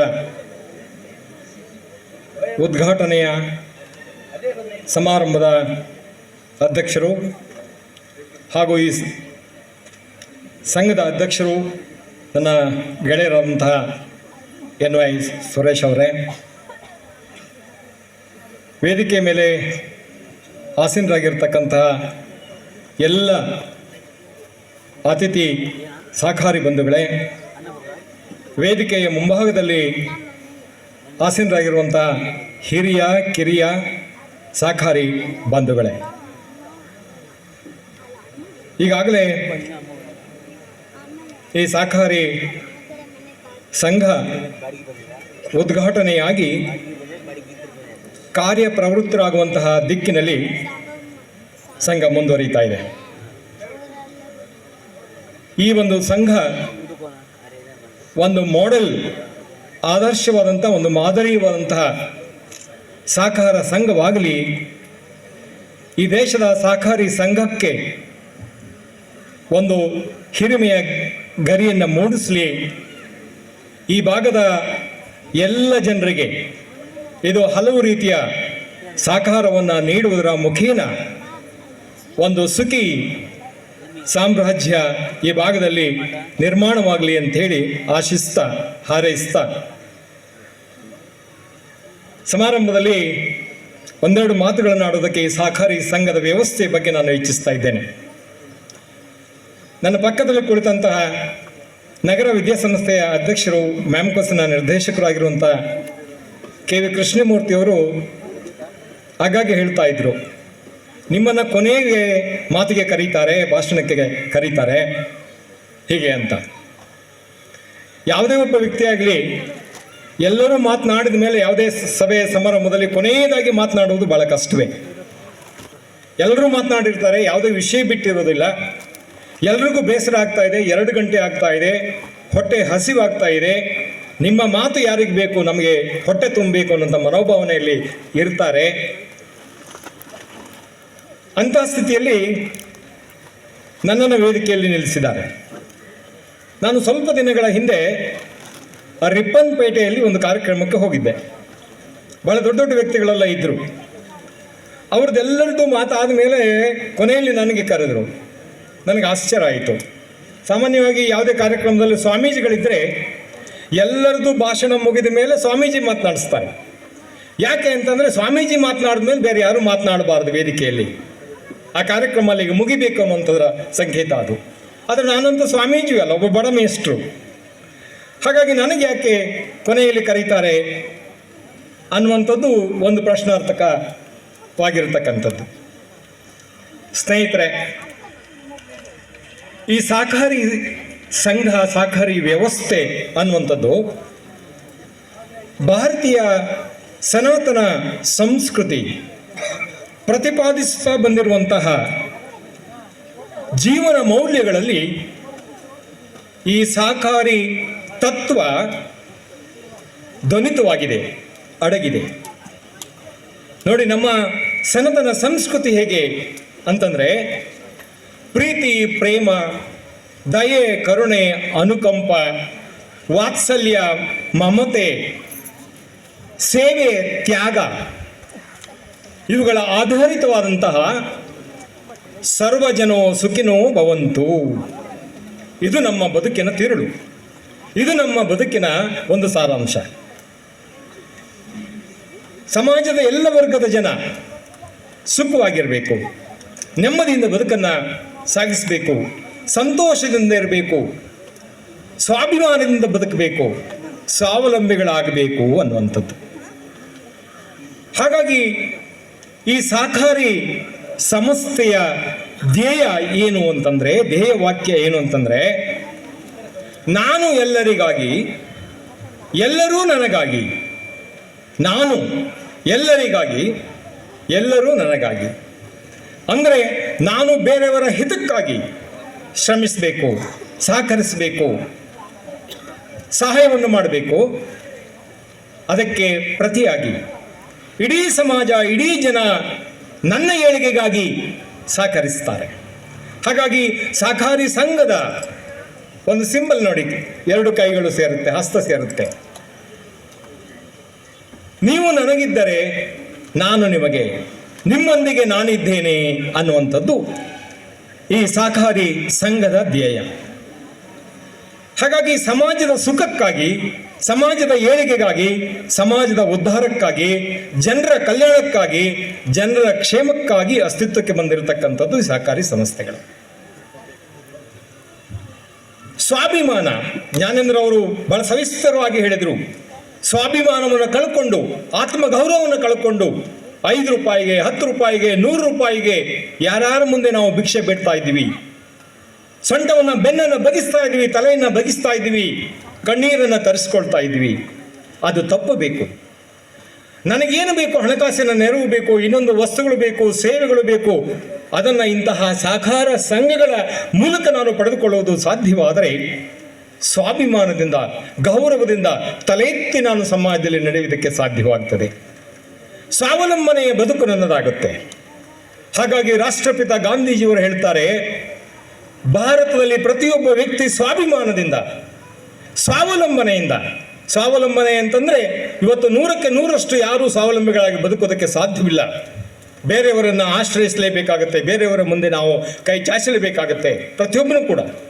ಆದರೆ ಅನಿವಾರ್ಯವಾದಾಗ ಹಣಕಾಸಿರ್ಬೋದು, ಯಾವುದೇ ವಸ್ತುಗಳಿರ್ಬೋದು, ಅದನ್ನು ನನ್ನ ಕ್ಷೇತ್ರದಲ್ಲಿ, ನನ್ನ ಭೂಗಡಿಯೊಳಗೆ ನಾನೇ ತಯಾರಿಸಿಕೊಳ್ಳುವುದು ಸಾಧ್ಯವಾದರೆ, ನಾನೇ ಪಡೆದುಕೊಳ್ಳೋದಕ್ಕೆ ಸಾಧ್ಯವಾದರೆ ಭಾರತ ಹಾಲು ಹರಿಯುವ, ಜೇನು ಸುರಿಯುವ ನಾಡಾಗಿ ಬಾಳಿ ಬದುಕಬಲ್ಲದು ಅಂತ ಮಾತನ್ನು ಗಾಂಧೀಜಿಯವರು ಹೇಳಿರ್ತಕ್ಕಂಥದ್ದು.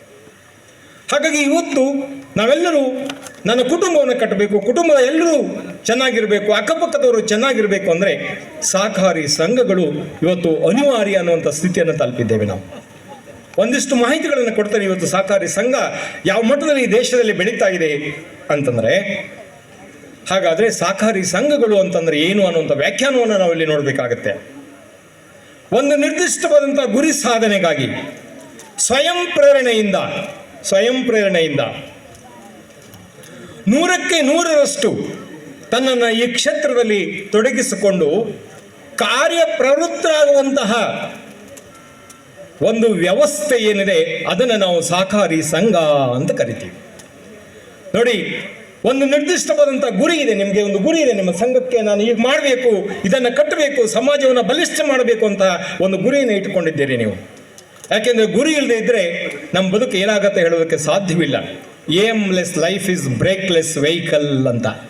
ಗುರಿ ಇಲ್ಲದೆ ಇರತಕ್ಕಂಥ ಮನುಷ್ಯನ ಬದುಕು ಏನಾಗುತ್ತೆ ಅಂತಂದರೆ, ವೆಹಿಕಲ್ ನಾವು ಡ್ರೈವ್ ಮಾಡ್ಕೊಂಡು ಹೋಗ್ತೀವಿ, ಕಾರೋ ಬೈಕೋ ಯಾವುದನ್ನು, ಅದಕ್ಕೆ ಬ್ರೇಕ್ ಇಲ್ಲ ಅಂತಂದರೆ ಎಲ್ಲೂ ಆಕ್ಸಿಡೆಂಟ್ ಆಗಿ ಹೋಗ್ಬಿಡುತ್ತೆ. ಹಾಗೆ ಏಮ್ಲೆಸ್ ಲೈಫ್ ಈಸ್ ಬ್ರೇಕ್ಲೆಸ್ ವೆಹಿಕಲ್ ಅಂತ ಒಂದು ಮಾತಿದೆ.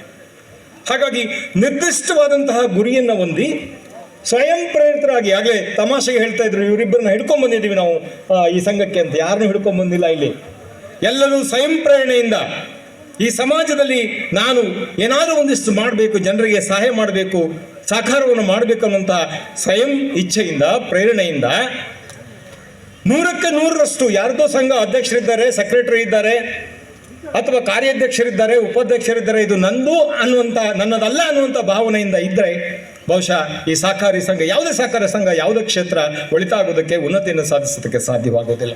ಹಾಗಾಗಿ 100ಕ್ಕೆ 100ರಷ್ಟು ಕಾರ್ಯಕ್ಷೇತ್ರದಲ್ಲಿ ತನ್ನನ್ನು ತೊಡಗಿಸಿಕೊಂಡು ಕಾರ್ಯಪ್ರವೃತ್ತರಾಗುವಂಥ ಒಂದು ವ್ಯವಸ್ಥೆ ಸಹಕಾರಿ ಸಂಘ. ಅಂತಹ ಒಂದು ಸಹಕಾರಿ ಸಂಘವನ್ನು ಯಾರ ಹೆಸರಲ್ಲಿ ನೀವು ಕಟ್ಟಿದ್ದೀರಿ ಅಂತಂದರೆ 1645ರಿಂದ 1661ರವರೆಗೆ ಈ ಬಿದನೂರು ಸಾಮ್ರಾಜ್ಯವನ್ನು, ಕೆಳದಿ ಸಾಮ್ರಾಜ್ಯವನ್ನು ಆಡಳಿತವನ್ನು ಮಾಡಿದಂತಹ ಶಿಸ್ತಿನ ಶಿವಪ್ಪ ನಾಯಕರೆಂದೇ ಇತಿಹಾಸದಲ್ಲಿ ಪ್ರಖ್ಯಾತರಾದಂತಹ ಶಿಸ್ತಿನ ಶಿವಪ್ಪ ನಾಯಕರವರ ಹೆಸರಿನಲ್ಲಿ ಈ ಸಹಕಾರಿ ಸೌಹಾರ್ದ ಸಂಘವನ್ನು ನೀವು ಸ್ಥಾಪನೆ ಮಾಡಿದ್ದೀರಿ. ಇಲ್ಲಿ ಶಿಸ್ತು ಯಾಕೆ ಬಂತು? ಇತಿಹಾಸದ ಪುಟಗಳಲ್ಲಿ ಶಿವಪ್ಪ ನಾಯಕನ ಹೆಸರು ಧ್ರುವತಾರಿಯಾಗಿ ಮಿನುಗುತ್ತಿದೆ. ಯಾಕೆ ಅಂತಂದರೆ, ಕಂದಾಯ ಇಲಾಖೆಯಲ್ಲಿ ಅವರ ಆಡಳಿತ ಅವಧಿಯಲ್ಲಿ ತಂದಂತಹ ಸುಧಾರಣೆಗಳಿಂದಾಗಿ ಇವತ್ತು ಶಿವಪ್ಪ ನಾಯ್ಕ ಇತಿಹಾಸದ ಪುಟಗಳಲ್ಲಿ ಮಿನುಗುತ್ತಿದ್ದಾರೆ, ಹೊಳೆಯುತ್ತಿದ್ದಾರೆ, ಮಿಂಚುತ್ತಿದ್ದಾರೆ. ಏನು ಬಹಳ ಜನರಿಗೆ ನನಗೆ ಗೊತ್ತಿರ್ಬೋದು ಅಂತ ತಿಳ್ಕೊಂಡಿದ್ದೇನೆ. ಶಿವಪ್ಪ ನಾಯ್ಕ ಆಡಳಿತದ ವೈಖರಿ ಎಂತಹದ್ದಿತ್ತು ಅಂತಂದರೆ, ಭೂ ಕಂದಾಯವನ್ನು ನಿಗದಿ ಮಾಡಬೇಕಾದ್ರೆ ಭೂಮಿಯನ್ನು, ಉಳುವ ಭೂಮಿಯನ್ನು 5 ಭಾಗಗಳಾಗಿ ವಿಂಗಡಿಸ್ತಾರೆ. 5 ಭಾಗಗಳಾಗಿ ವಿಂಗಡಿಸ್ತಾರೆ.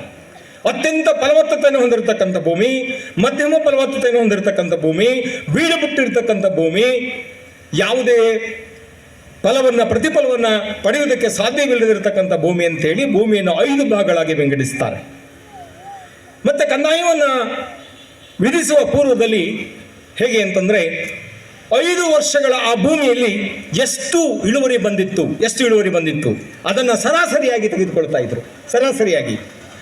ಆನಂತರದಲ್ಲಿ ರೈತ ಬಿತ್ತನೆ ಮಾಡೋದಕ್ಕೆ ಬೀಜವನ್ನು ಏನು ಕೊಂಡಿದ್ದ, ಆ ಬೀಜದ ಬೆಲೆ ಮಾರುಕಟ್ಟೆಯಲ್ಲಿ ಎಷ್ಟು ಇತ್ತು ಅನ್ನೋದನ್ನು ಲೆಕ್ಕಕ್ಕೆ ತೆಗೆದುಕೊಳ್ತಾ ಇದ್ರು.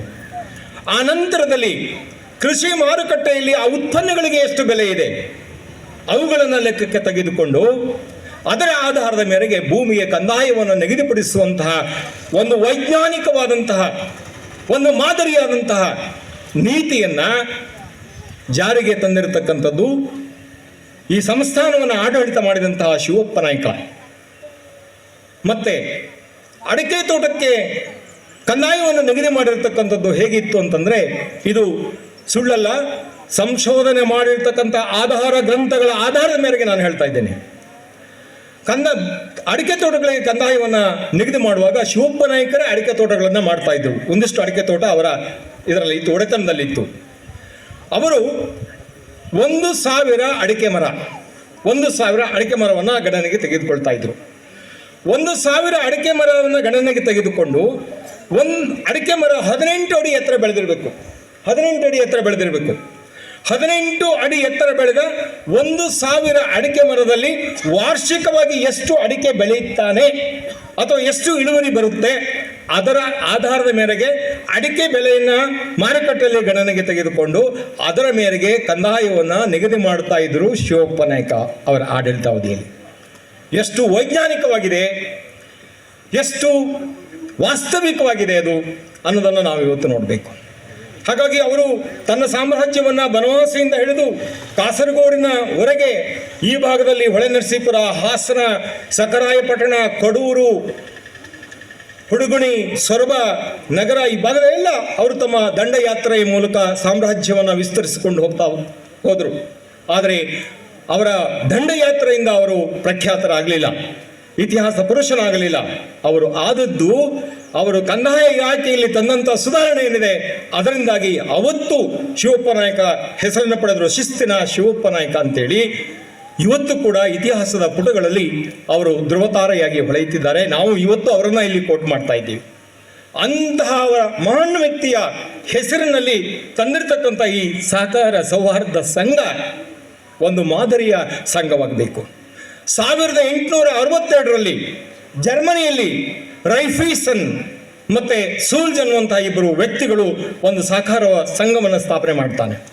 ಆ ಸೂಲ್ಜ್ ಅನ್ನುವಂಥ ವ್ಯಕ್ತಿ ಗ್ರಾಮಾಂತರ ಪ್ರದೇಶಗಳಲ್ಲಿ ರೈತರಿಗೆ ನೆರವನ್ನು ಕೊಡುವುದಕ್ಕಾಗಿ, ರೈತರಿಗೆ ಹಣಕಾಸಿನ ನೆರವನ್ನು ಮಾಡೋದಕ್ಕಾಗಿ ಸೂಲ್ಜ್ ಅಂತವರು ಅಲ್ಲಿ ಸಹಕಾರಿ ಸಂಘವನ್ನು ಸ್ಥಾಪನೆ ಮಾಡ್ತಾರೆ. ಆದರೆ ಪಟ್ಟಣ ಪ್ರದೇಶದ ವಾಸಿಗಳೇನಿದ್ದಾರೆ ಅವರಿಗೆ ಹಣಕಾಸಿನ ನೆರವನ್ನು ಕೊಡುವುದಕ್ಕಾಗಿ ರೈಫೀಸನ್ ಅನ್ನುವಂಥವ್ರು ಸಹಕಾರ ಸಂಘವನ್ನು ಪ್ರಾರಂಭ ಮಾಡ್ತಾರೆ. ಇವತ್ತು ಜಗತ್ತಿನಲ್ಲಿ ಆ ನಂತರ ಏನು ಸಹಕಾರಿ ಸಂಘಗಳು ಡೆನ್ಮಾರ್ಕ್, ಇಂಗ್ಲೆಂಡ್, ಜಪಾನ್ ಬೇರೆ ಬೇರೆ ದೇಶಗಳಲ್ಲಿ ಸಹಕಾರಿ ಸಂಘಗಳು ಸ್ಥಾಪನೆಯಾಗುವಂಥ ಸಂದರ್ಭದಲ್ಲಿ ಯಾವ ಮಾಡೆಲ್ ಅಂತ ಹೇಳಿಸ್ಕೊಳ್ತಾ ಇದ್ರು ಅಂತಂದರೆ ಸುಲ್ಜಿ ಮಾಡೆಲ್, ರೈಫೀಸನ್ ಮಾಡೆಲ್, ಜರ್ಮನಿಯ ಮಾಡೆಲ್ ಸಹಕಾರಿ ಸಂಘ ಅಂತ ಹೇಳ್ತಾ ಇದ್ರು. ಇವತ್ತು ನಾವು ಭಾರತ ದೇಶದಲ್ಲಿ ಕೃಷಿ ಮಾಡೋದಕ್ಕೆ ಇಸ್ರೇಲ್ ಮಾದರಿ, ಜಪಾನ್ ಮಾದರಿ, ಜರ್ಮನ್ ಮಾದರಿ, ಇನ್ಯಾವುದೋ ದೇಶದ ಡೆನ್ಮಾರ್ಕ್ ಮಾದರಿ, ಬೆಲ್ಜಿಯಂ ಮಾದರಿ, ಹೀಗೆ ಮಾದರಿಗಳನ್ನು ಹೇಳ್ಕೊತಾ ಹೋಗ್ತಾ ಇದ್ದೀವಿ. ಆದರೆ ನನ್ನ ಮನವಿ ಏನು ಅಂತಂದರೆ ಸಹಕಾರಿ ಸಂಘದ ಎಲ್ಲ ಸದಸ್ಯರಲ್ಲಿ, ಅಧ್ಯಕ್ಷರಲ್ಲಿ, ಕಾರ್ಯದರ್ಶಿಗಳಲ್ಲಿ ನಾನು ಕೇಳ್ತಕ್ಕಂಥದ್ದು ಏನಂತಂದರೆ, ಈ ಸಹಕಾರಿ ಸಂಘ ಶಿವಪ್ಪ ನಾಯ್ಕನ ಹೆಸರಿನಲ್ಲಿ ಅಸ್ತಿತ್ವಕ್ಕೆ ಬಂದಿರತಕ್ಕಂಥ ಸಹಕಾರಿ ಸಂಘ ಮುಂದೆ ಯಾರೇ ಸಹಕಾರಿ ಸಂಘವನ್ನು ಕಟ್ಟುವಂಥವ್ರು ಇದ್ದರೆ ಅವರಿಗೆ ನಗರದ ಶ್ರೀ ಶಿವಪ್ಪ ನಾಯ್ಕ ಸೌಹಾರ್ದ ಸಹಕಾರಿ ಸಂಘ ಮಾಡೆಲ್ ಆಗಬೇಕು. ಅದನ್ನು ನೀವು ಮಾಡ್ತೀರಿ. ಆ ಒಂದು ಮಾಡಲಾಗಿ ಮಾದರಿಯವಾಗಿ ಅವರೆಲ್ಲರೂ ಇಟ್ಟುಕೊಂಡು ಇನ್ನು ಅಂಥ ಸಹಕಾರಿ ಸಂಘವನ್ನು ಸ್ಥಾಪನೆ ಮಾಡ್ತಾರೆ ಅನ್ನುವಂಥ ಪೂರ್ಣ ಪ್ರಮಾಣದ ಭರವಸೆ ನನಗಿದೆ. ಯಾಕೆ ಭರವಸೆ ಇದೆ ಅಂತಂದರೆ ಇಲ್ಲಿ ಎಲ್ಲ ಉತ್ಸಾಹಿಗಳಿದ್ದಾರೆ, ಅನುಭವಿಗಳಿದ್ದಾರೆ, ಸಾರ್ವಜನಿಕ ಕ್ಷೇತ್ರದಲ್ಲಿದ್ದಾರೆ. ದೇವರಾಜ್ ಅವರು ಶಿಸ್ತಿನ ಸಿಪಾಯಿಯಾಗಿರ್ತಕ್ಕಂಥ ನಮ್ಮ ಸೈನ್ಯದಲ್ಲಿದ್ದು ನಿವೃತ್ತಿಯನ್ನು ಪಡೆದಿರ್ತಕ್ಕಂಥವರಿದ್ದಾರೆ.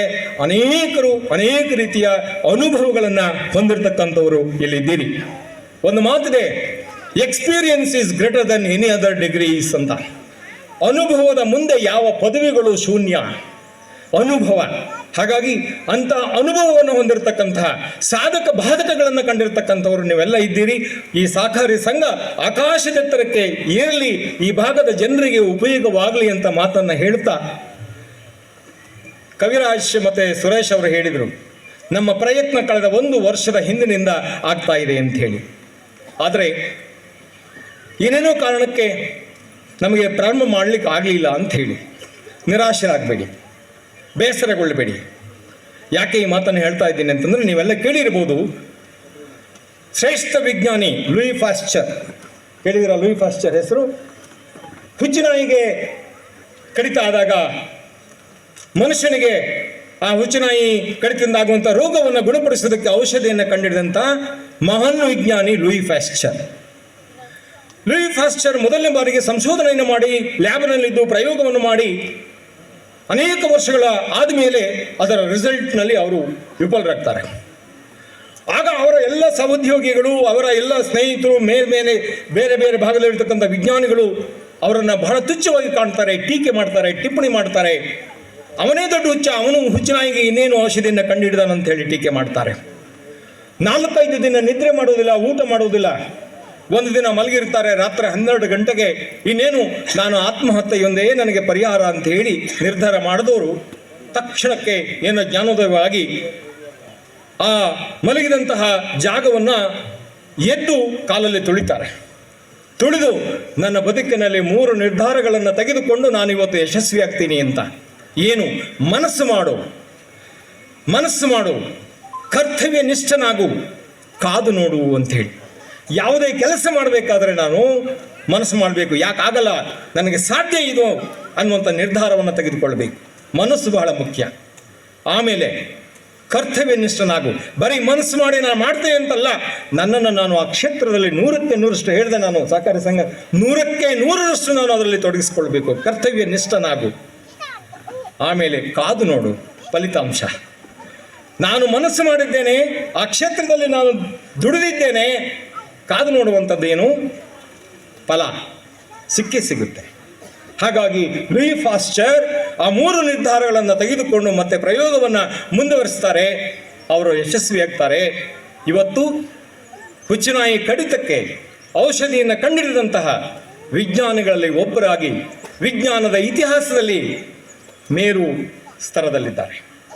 ಅಂತಹ ಒಬ್ಬ ವ್ಯಕ್ತಿ ಇವತ್ತು ನಾವು ನಿರಾಶರಾದಾಗ, ಹತಾಶರಾದಾಗ, ಬೇಸರವಾದಾಗ, ಎಲ್ಲವನ್ನು ಕಳೆದುಕೊಂಡಾಗ ಇಂಥವರು ನಮಗೆ ಆದರ್ಶರಾಗ್ತಾರೆ. ಹಾಗಾಗಿ ನಿಮ್ಮ ಸಹಕಾರಿ ಸಂಘ ಸ್ಥಾಪನೆ, ಅದರ ಹಿಂದೆ ಏನೆಲ್ಲ ಆಗಿದೆ ಬಿಡಿ, ಬೇಕು ನಮಗೆ. ದುತ್ತಂದ ಬಂದು ದುತ್ತಂತ ಉದುರಿ ಹೋಗುವಂಥದ್ದೆಲ್ಲ ಆಗಬಾರದು ಈ ಸಂಘ. ಹಾಗಾಗಿ ಅದಕ್ಕೆ ಶ್ರಮ ಇದೆ, ಬಹಳಷ್ಟು ಕಸರತ್ತುಗಳನ್ನು ಮಾಡಿದ್ದೀರಿ, ಯಾರಿಂದ ಏನನ್ನು ಹೇಳಿಸ್ಕೊಂಡಿದ್ದೀರಿ. ಟೀಕೆ ಟಿಪ್ಪಣಿಗಳು ಇರುತ್ತೆ, ಸಹಜವಾಗಿ ಇರುತ್ತೆ. ಯಾರ ಬಗ್ಗೆ ಬಿಡ್ತಾರೆ ಸ್ವಾಮಿ? ರಾಮಪ್ಪ ಗೌಡ್ರ ನಿಮ್ಮ ಭಾಷಣ ಸಾಕು, ನಿಲ್ಲಿಸಿ ಮಾರ್ರ, ನನಗೆ ಹಸಿವು ಆಗ್ತಾ ಇದೆ ಅನ್ನುವಂಥ ಭಾವನೆ ಇದೆ. ನಾವು ಚೆನ್ನಾಗಿದ್ದಾಗ, ಏನ್ರಿ ರಾಮಪ್ಪ ಗೌಡ್ರು ಎಷ್ಟು ಚೆನ್ನಾಗಿದ್ರಿ, ನಿಮ್ಮ ಕಾಲ ಆವತ್ತು ಎಷ್ಟು ಕಷ್ಟ ಇತ್ತು ನಿಮ್ಮ ಮನೆಯಲ್ಲಿ, ಇವತ್ತು ಇಷ್ಟು ಚೆನ್ನಾಗಿಲ್ಲ ಇದ್ದಿರಲ್ಲ, ಭಾಳ ಖುಷಿ ಆಗತ್ತೆ ಕಣ್ರಿ. ಅಮೇರಿಕಕ್ಕೆ ಹೋಗ್ತೀರಿ, ಬರ್ತೀರಿ, ಬೇರೆ ಬೇರೆ ದೇಶಗಳಿಗೆ ಹೋಗ್ತೀರಿ, ಮಗಳನ್ನು ಅಮೇರಿಕದ್ದು ಓದಿಸಿದಿರಿ ಅಂದಂದ ತಕ್ಷಣ ಏನೋ ಕಣ್ರಿ, ಆ ದೇವರು ನನಗೆ ಈಗ ನಡೆಸ್ತಾ ಅಂತ ಹೇಳ್ತೀವಿ. ಆಮೇಲೆ ಇನ್ನೆಷ್ಟೋ ಸ್ವಲ್ಪ ದಿನ ಇದಾದ್ಮೇಲೆ, ಏನ್ರಿ ಇವ್ರು ರಾಮಪ್ಪ ಗೌಡ್ರೆ ನಿಮ್ಗೆ ಈ ಸ್ಥಿತಿ ಬರಬಾರ್ದಿತ್ತು ಕಣ್ರಿ, ಎಂಥ ಸ್ಥಿತಿ ಆಗೋಯ್ತು ನಿಮಗೆ ಅಂತ ಕೇಳಿದ್ರೆ, ಆ ದೇವ್ರ ಮನೆ ಹಾಳ ಹೋಗ ನನಗೆ ಈ ಸ್ಥಿತಿ ತಂದಿಟ್ಟ ಕಣ್ರಿ ಅಂತೀವಿ. ಹಾಗಾಗಿ ದೇವರಿಗೆ ಬೈಯುವಂಥ ಜನ ನಾವು. ಇನ್ನು ಎಲ್ಲೋ ಸಣ್ಣ ಪುಟ್ಟ ಮನುಷ್ಯ ಸಹಜವಾದಂಥ ಸಣ್ಣ ಪುಟ್ಟ ತಪ್ಪುಗಳಾದಾಗ ನಮಗೆ ಬೈದಾಗ ನಾವು ಅದಕ್ಕೆ ಕುಗ್ಗಬಾರ್ದು. ಸವಾಲಾಗಿ ಅದನ್ನು ಸ್ವೀಕಾರ ಮಾಡಬೇಕು. ನಾವು ಸವಾಲಾಗಿ ಸ್ವೀಕಾರ ಮಾಡಬೇಕು. ಸವಾಲಾಗಿ ಸ್ವೀಕಾರ ಮಾಡಿ ಟೀಕೆ ಟಿಪ್ಪಣಿಗಳಿಗೆ ಯಾವುದು ಉತ್ತರ ಆಗಬೇಕು ಕವಿರಾಜ್? ನಮ್ಮ ಸಾಧನೆಗಳು ಉತ್ತರವಾಗಬೇಕು, ಸಾಧನೆಗಳು ಉತ್ತರವಾಗಬೇಕು. ಇಂತಹ ಕಾರ್ಯಕ್ಷೇತ್ರದಲ್ಲಿ ತಮ್ಮನ್ನು ತೊಡಗಿಸಿಕೊಂಡಿದ್ದೀರಿ. ಸಹಕಾರಿ ಕ್ಷೇತ್ರ ಇವತ್ತು ಭಾರತದಲ್ಲಿ ಭಾಗಿಯಾಗದ ಕ್ಷೇತ್ರ ಇಲ್ಲ, ಭಾಗಿಯಾಗದ ವಲಯವಿಲ್ಲ. ಎಲ್ಲ ಕ್ಷೇತ್ರಗಳಲ್ಲಿ ಇವತ್ತು ಸಹಕಾರಿ ಕ್ಷೇತ್ರ ಇದೆ. ಪತ್ತಿನ ಸಹಕಾರಿ ಸಂಘ, ಕೃಷಿ ಸಂಸ್ಕರಣಾ ಮತ್ತು ಮಾರುಕಟ್ಟೆಯ ಸಹಕಾರಿ ಸಂಘ, ಗೃಹ ನಿರ್ಮಾಣ ಸಹಕಾರಿ ಸಂಘ, ಕೈಗಾರಿಕಾ ಸಹಕಾರಿ ಸಂಘ, ಬಳಕೆದಾರರ ಸಹಕಾರಿ ಸಂಘ, ಸೇವಾ ಸಹಕಾರಿ ಸಂಘ, ನೀರು ನಿರ್ವಹಣಾ ಸಹಕಾರಿ ಸಂಘ. ಇವತ್ತು ಸಹಕಾರಿ ಸಂಘಗಳಲ್ಲಿ ಅನೇಕ ವಿಧಗಳನ್ನು ನಾವು ಕಾಣ್ತಾ ಇದ್ದೇವೆ. ನಮ್ಮ ದೇಶದ ಅರ್ಥವ್ಯವಸ್ಥೆಗೆ ಒಂದು ಭದ್ರವಾದಂಥ ಬುನಾದಿ, ಗಟ್ಟಿತನ ಇವತ್ತು ಬಂದಿದ್ದರೆ ಈ ಸಹಕಾರಿ ವಲಯದಿಂದ. ನಮ್ಮ ವ್ಯವಸ್ಥೆಯನ್ನು ನಾವು ಮಿಶ್ರ ಅರ್ಥವ್ಯವಸ್ಥೆ ಅಂತ ಕರಿತೀವಿ. ಯಾಕೆಂದರೆ ಒಂದು ಕಡೆಯಲ್ಲಿ ಖಾಸಗಿ ವಲಯ, ಇನ್ನೊಂದು ಕಡೆಯಲ್ಲಿ ಸಾರ್ವಜನಿಕ ವಲಯ. ಇವೆರಡರ ಅಸ್ತಿತ್ವ ಇವತ್ತು ಇವೆಲ್ಲದರ ಮಧ್ಯೆ ಬಂದು ಗಟ್ಟಿಯಾಗಿ ನಿಂತಿರುವಂಥದ್ದು ಸಹಕಾರಿ ಕ್ಷೇತ್ರ. ಸಹಕಾರಿ ಕ್ಷೇತ್ರ ಈ ದೇಶದಲ್ಲಿ 1904ರಲ್ಲಿ ಕಾಯ್ದೆ ಜಾರಿಗೆ ಬರುತ್ತೆ. 1904 ಮಾರ್ಚ್ 26ರಂದು ಸಹಕಾರಿ ಕಾಯ್ದೆ ಈ ದೇಶದಲ್ಲಿ ಬ್ರಿಟಿಷ್ ಸರ್ಕಾರ ಇದ್ದಾಗ ಜಾರಿಗೆ ಬರುತ್ತೆ. ಆದರೆ ಸಹಕಾರಿ ಸಂಘ ನಿಮ್ಮ 1 ವರ್ಷದ ಪ್ರಯತ್ನ ಏನಾಯಿತು, ಹಾಗೆ 1904 ಮಾರ್ಚ್ 26ರಂದು ಸಹಕಾರಿ ಕಾಯ್ದೆ ಅಸ್ತಿತ್ವಕ್ಕೆ ಬಂದರು. ನಿಕೋಲಸ್ ಅನ್ನುವಂತಹ ಒಬ್ಬ ನಿಬಂಧಕನಾಗ್ತಾರೆ. ಸಹಕಾರಿ ಸಂಘ ಅಸ್ತಿತ್ವಕ್ಕೆ ಬರಲು 1 ವರ್ಷ. 1905 ನಿಬಂಧಕರಾಗಿರುವಂಥ ಮೆಕನಲ್, ಗದಗ ಧಾರವಾಡ ಜಿಲ್ಲೆಯ ಭಾಗದಲ್ಲಿ ಶ್ರೇಷ್ಠ ಒಬ್ಬರು ಪಾದ್ರಿ ಇರ್ತಾರೆ, ರೆವಿಂಗ್ಟನ್ ಅಂತ, ಕೆನಾನ್ ರೆವಿಂಗ್ಟನ್ ಅವರು. ಗದಗಿನ ಕನಗಿನಹಾಳ್ ಸಿದ್ದನಗೌಡ, ಸಣ್ಣರಾಮನಗೌಡ ಪಾಟೀಲ್, SR ಕುಲಕರ್ಣಿ, ಹುಲಕೋಟೆಯ ಪಾಟೀಲರು, ಇವರೆಲ್ಲರೂ ಪ್ರಯತ್ನದಿಂದಾಗಿ 1905 ಮೇ 18ನೇ ತಾರೀಕು ಕನಗಿನಹಾಳ ಸಣ್ಣರಾಮನಗೌಡ ಅವರ ನೇತೃತ್ವದಲ್ಲಿ ಸಹಕಾರಿ ಸಂಘ ಅಸ್ತಿತ್ವಕ್ಕೆ ಬರುತ್ತೆ. ಇವತ್ತು ನಮ್ಮ ದೇಶದಲ್ಲಿ ಎಷ್ಟು ಸಹಕಾರಿ ಸಂಘಗಳಿವೆ ಅಂತ ಆಶ್ಚರ್ಯವಾಗಬಹುದು. 7 ಲಕ್ಷ ಸಹಕಾರಿ ಸಂಘಗಳಿವೆ. 7 ಲಕ್ಷ ಸಹಕಾರಿ ಸಂಘಗಳು, 24 ಕೋಟಿ 318 ಜನ ಸದಸ್ಯರಿದ್ದಾರೆ. 24 ಕೋಟಿ 318 ಜನ ಸದಸ್ಯರಿದ್ದಾರೆ ಭಾರತ ದೇಶದಲ್ಲಿ. ಈ ಸಹಕಾರಿ ಸಂಘಗಳ ವರ್ಕಿಂಗ್ ಕ್ಯಾಪಿಟಲ್ 4.5 ಲಕ್ಷ ಕೋಟಿ. ನಮ್ಮ ಸಹಕಾರಿ ಕ್ಷೇತ್ರದಲ್ಲಿ ಉದ್ಯೋಗದಲ್ಲಿರ್ತಕ್ಕಂಥ ನೌಕರರ ಸಂಖ್ಯೆ 12 ಲಕ್ಷ. 1.5 ಕೋಟಿ ಜನ ಪರೋಕ್ಷವಾಗಿ ಈ ಸಹಕಾರಿ ಕ್ಷೇತ್ರವನ್ನು ಅವಲಂಬಿಸಿಕೊಂಡು ಬದುಕನ್ನು ನಡೆಸ್ತಾ ಇದ್ದಾರೆ.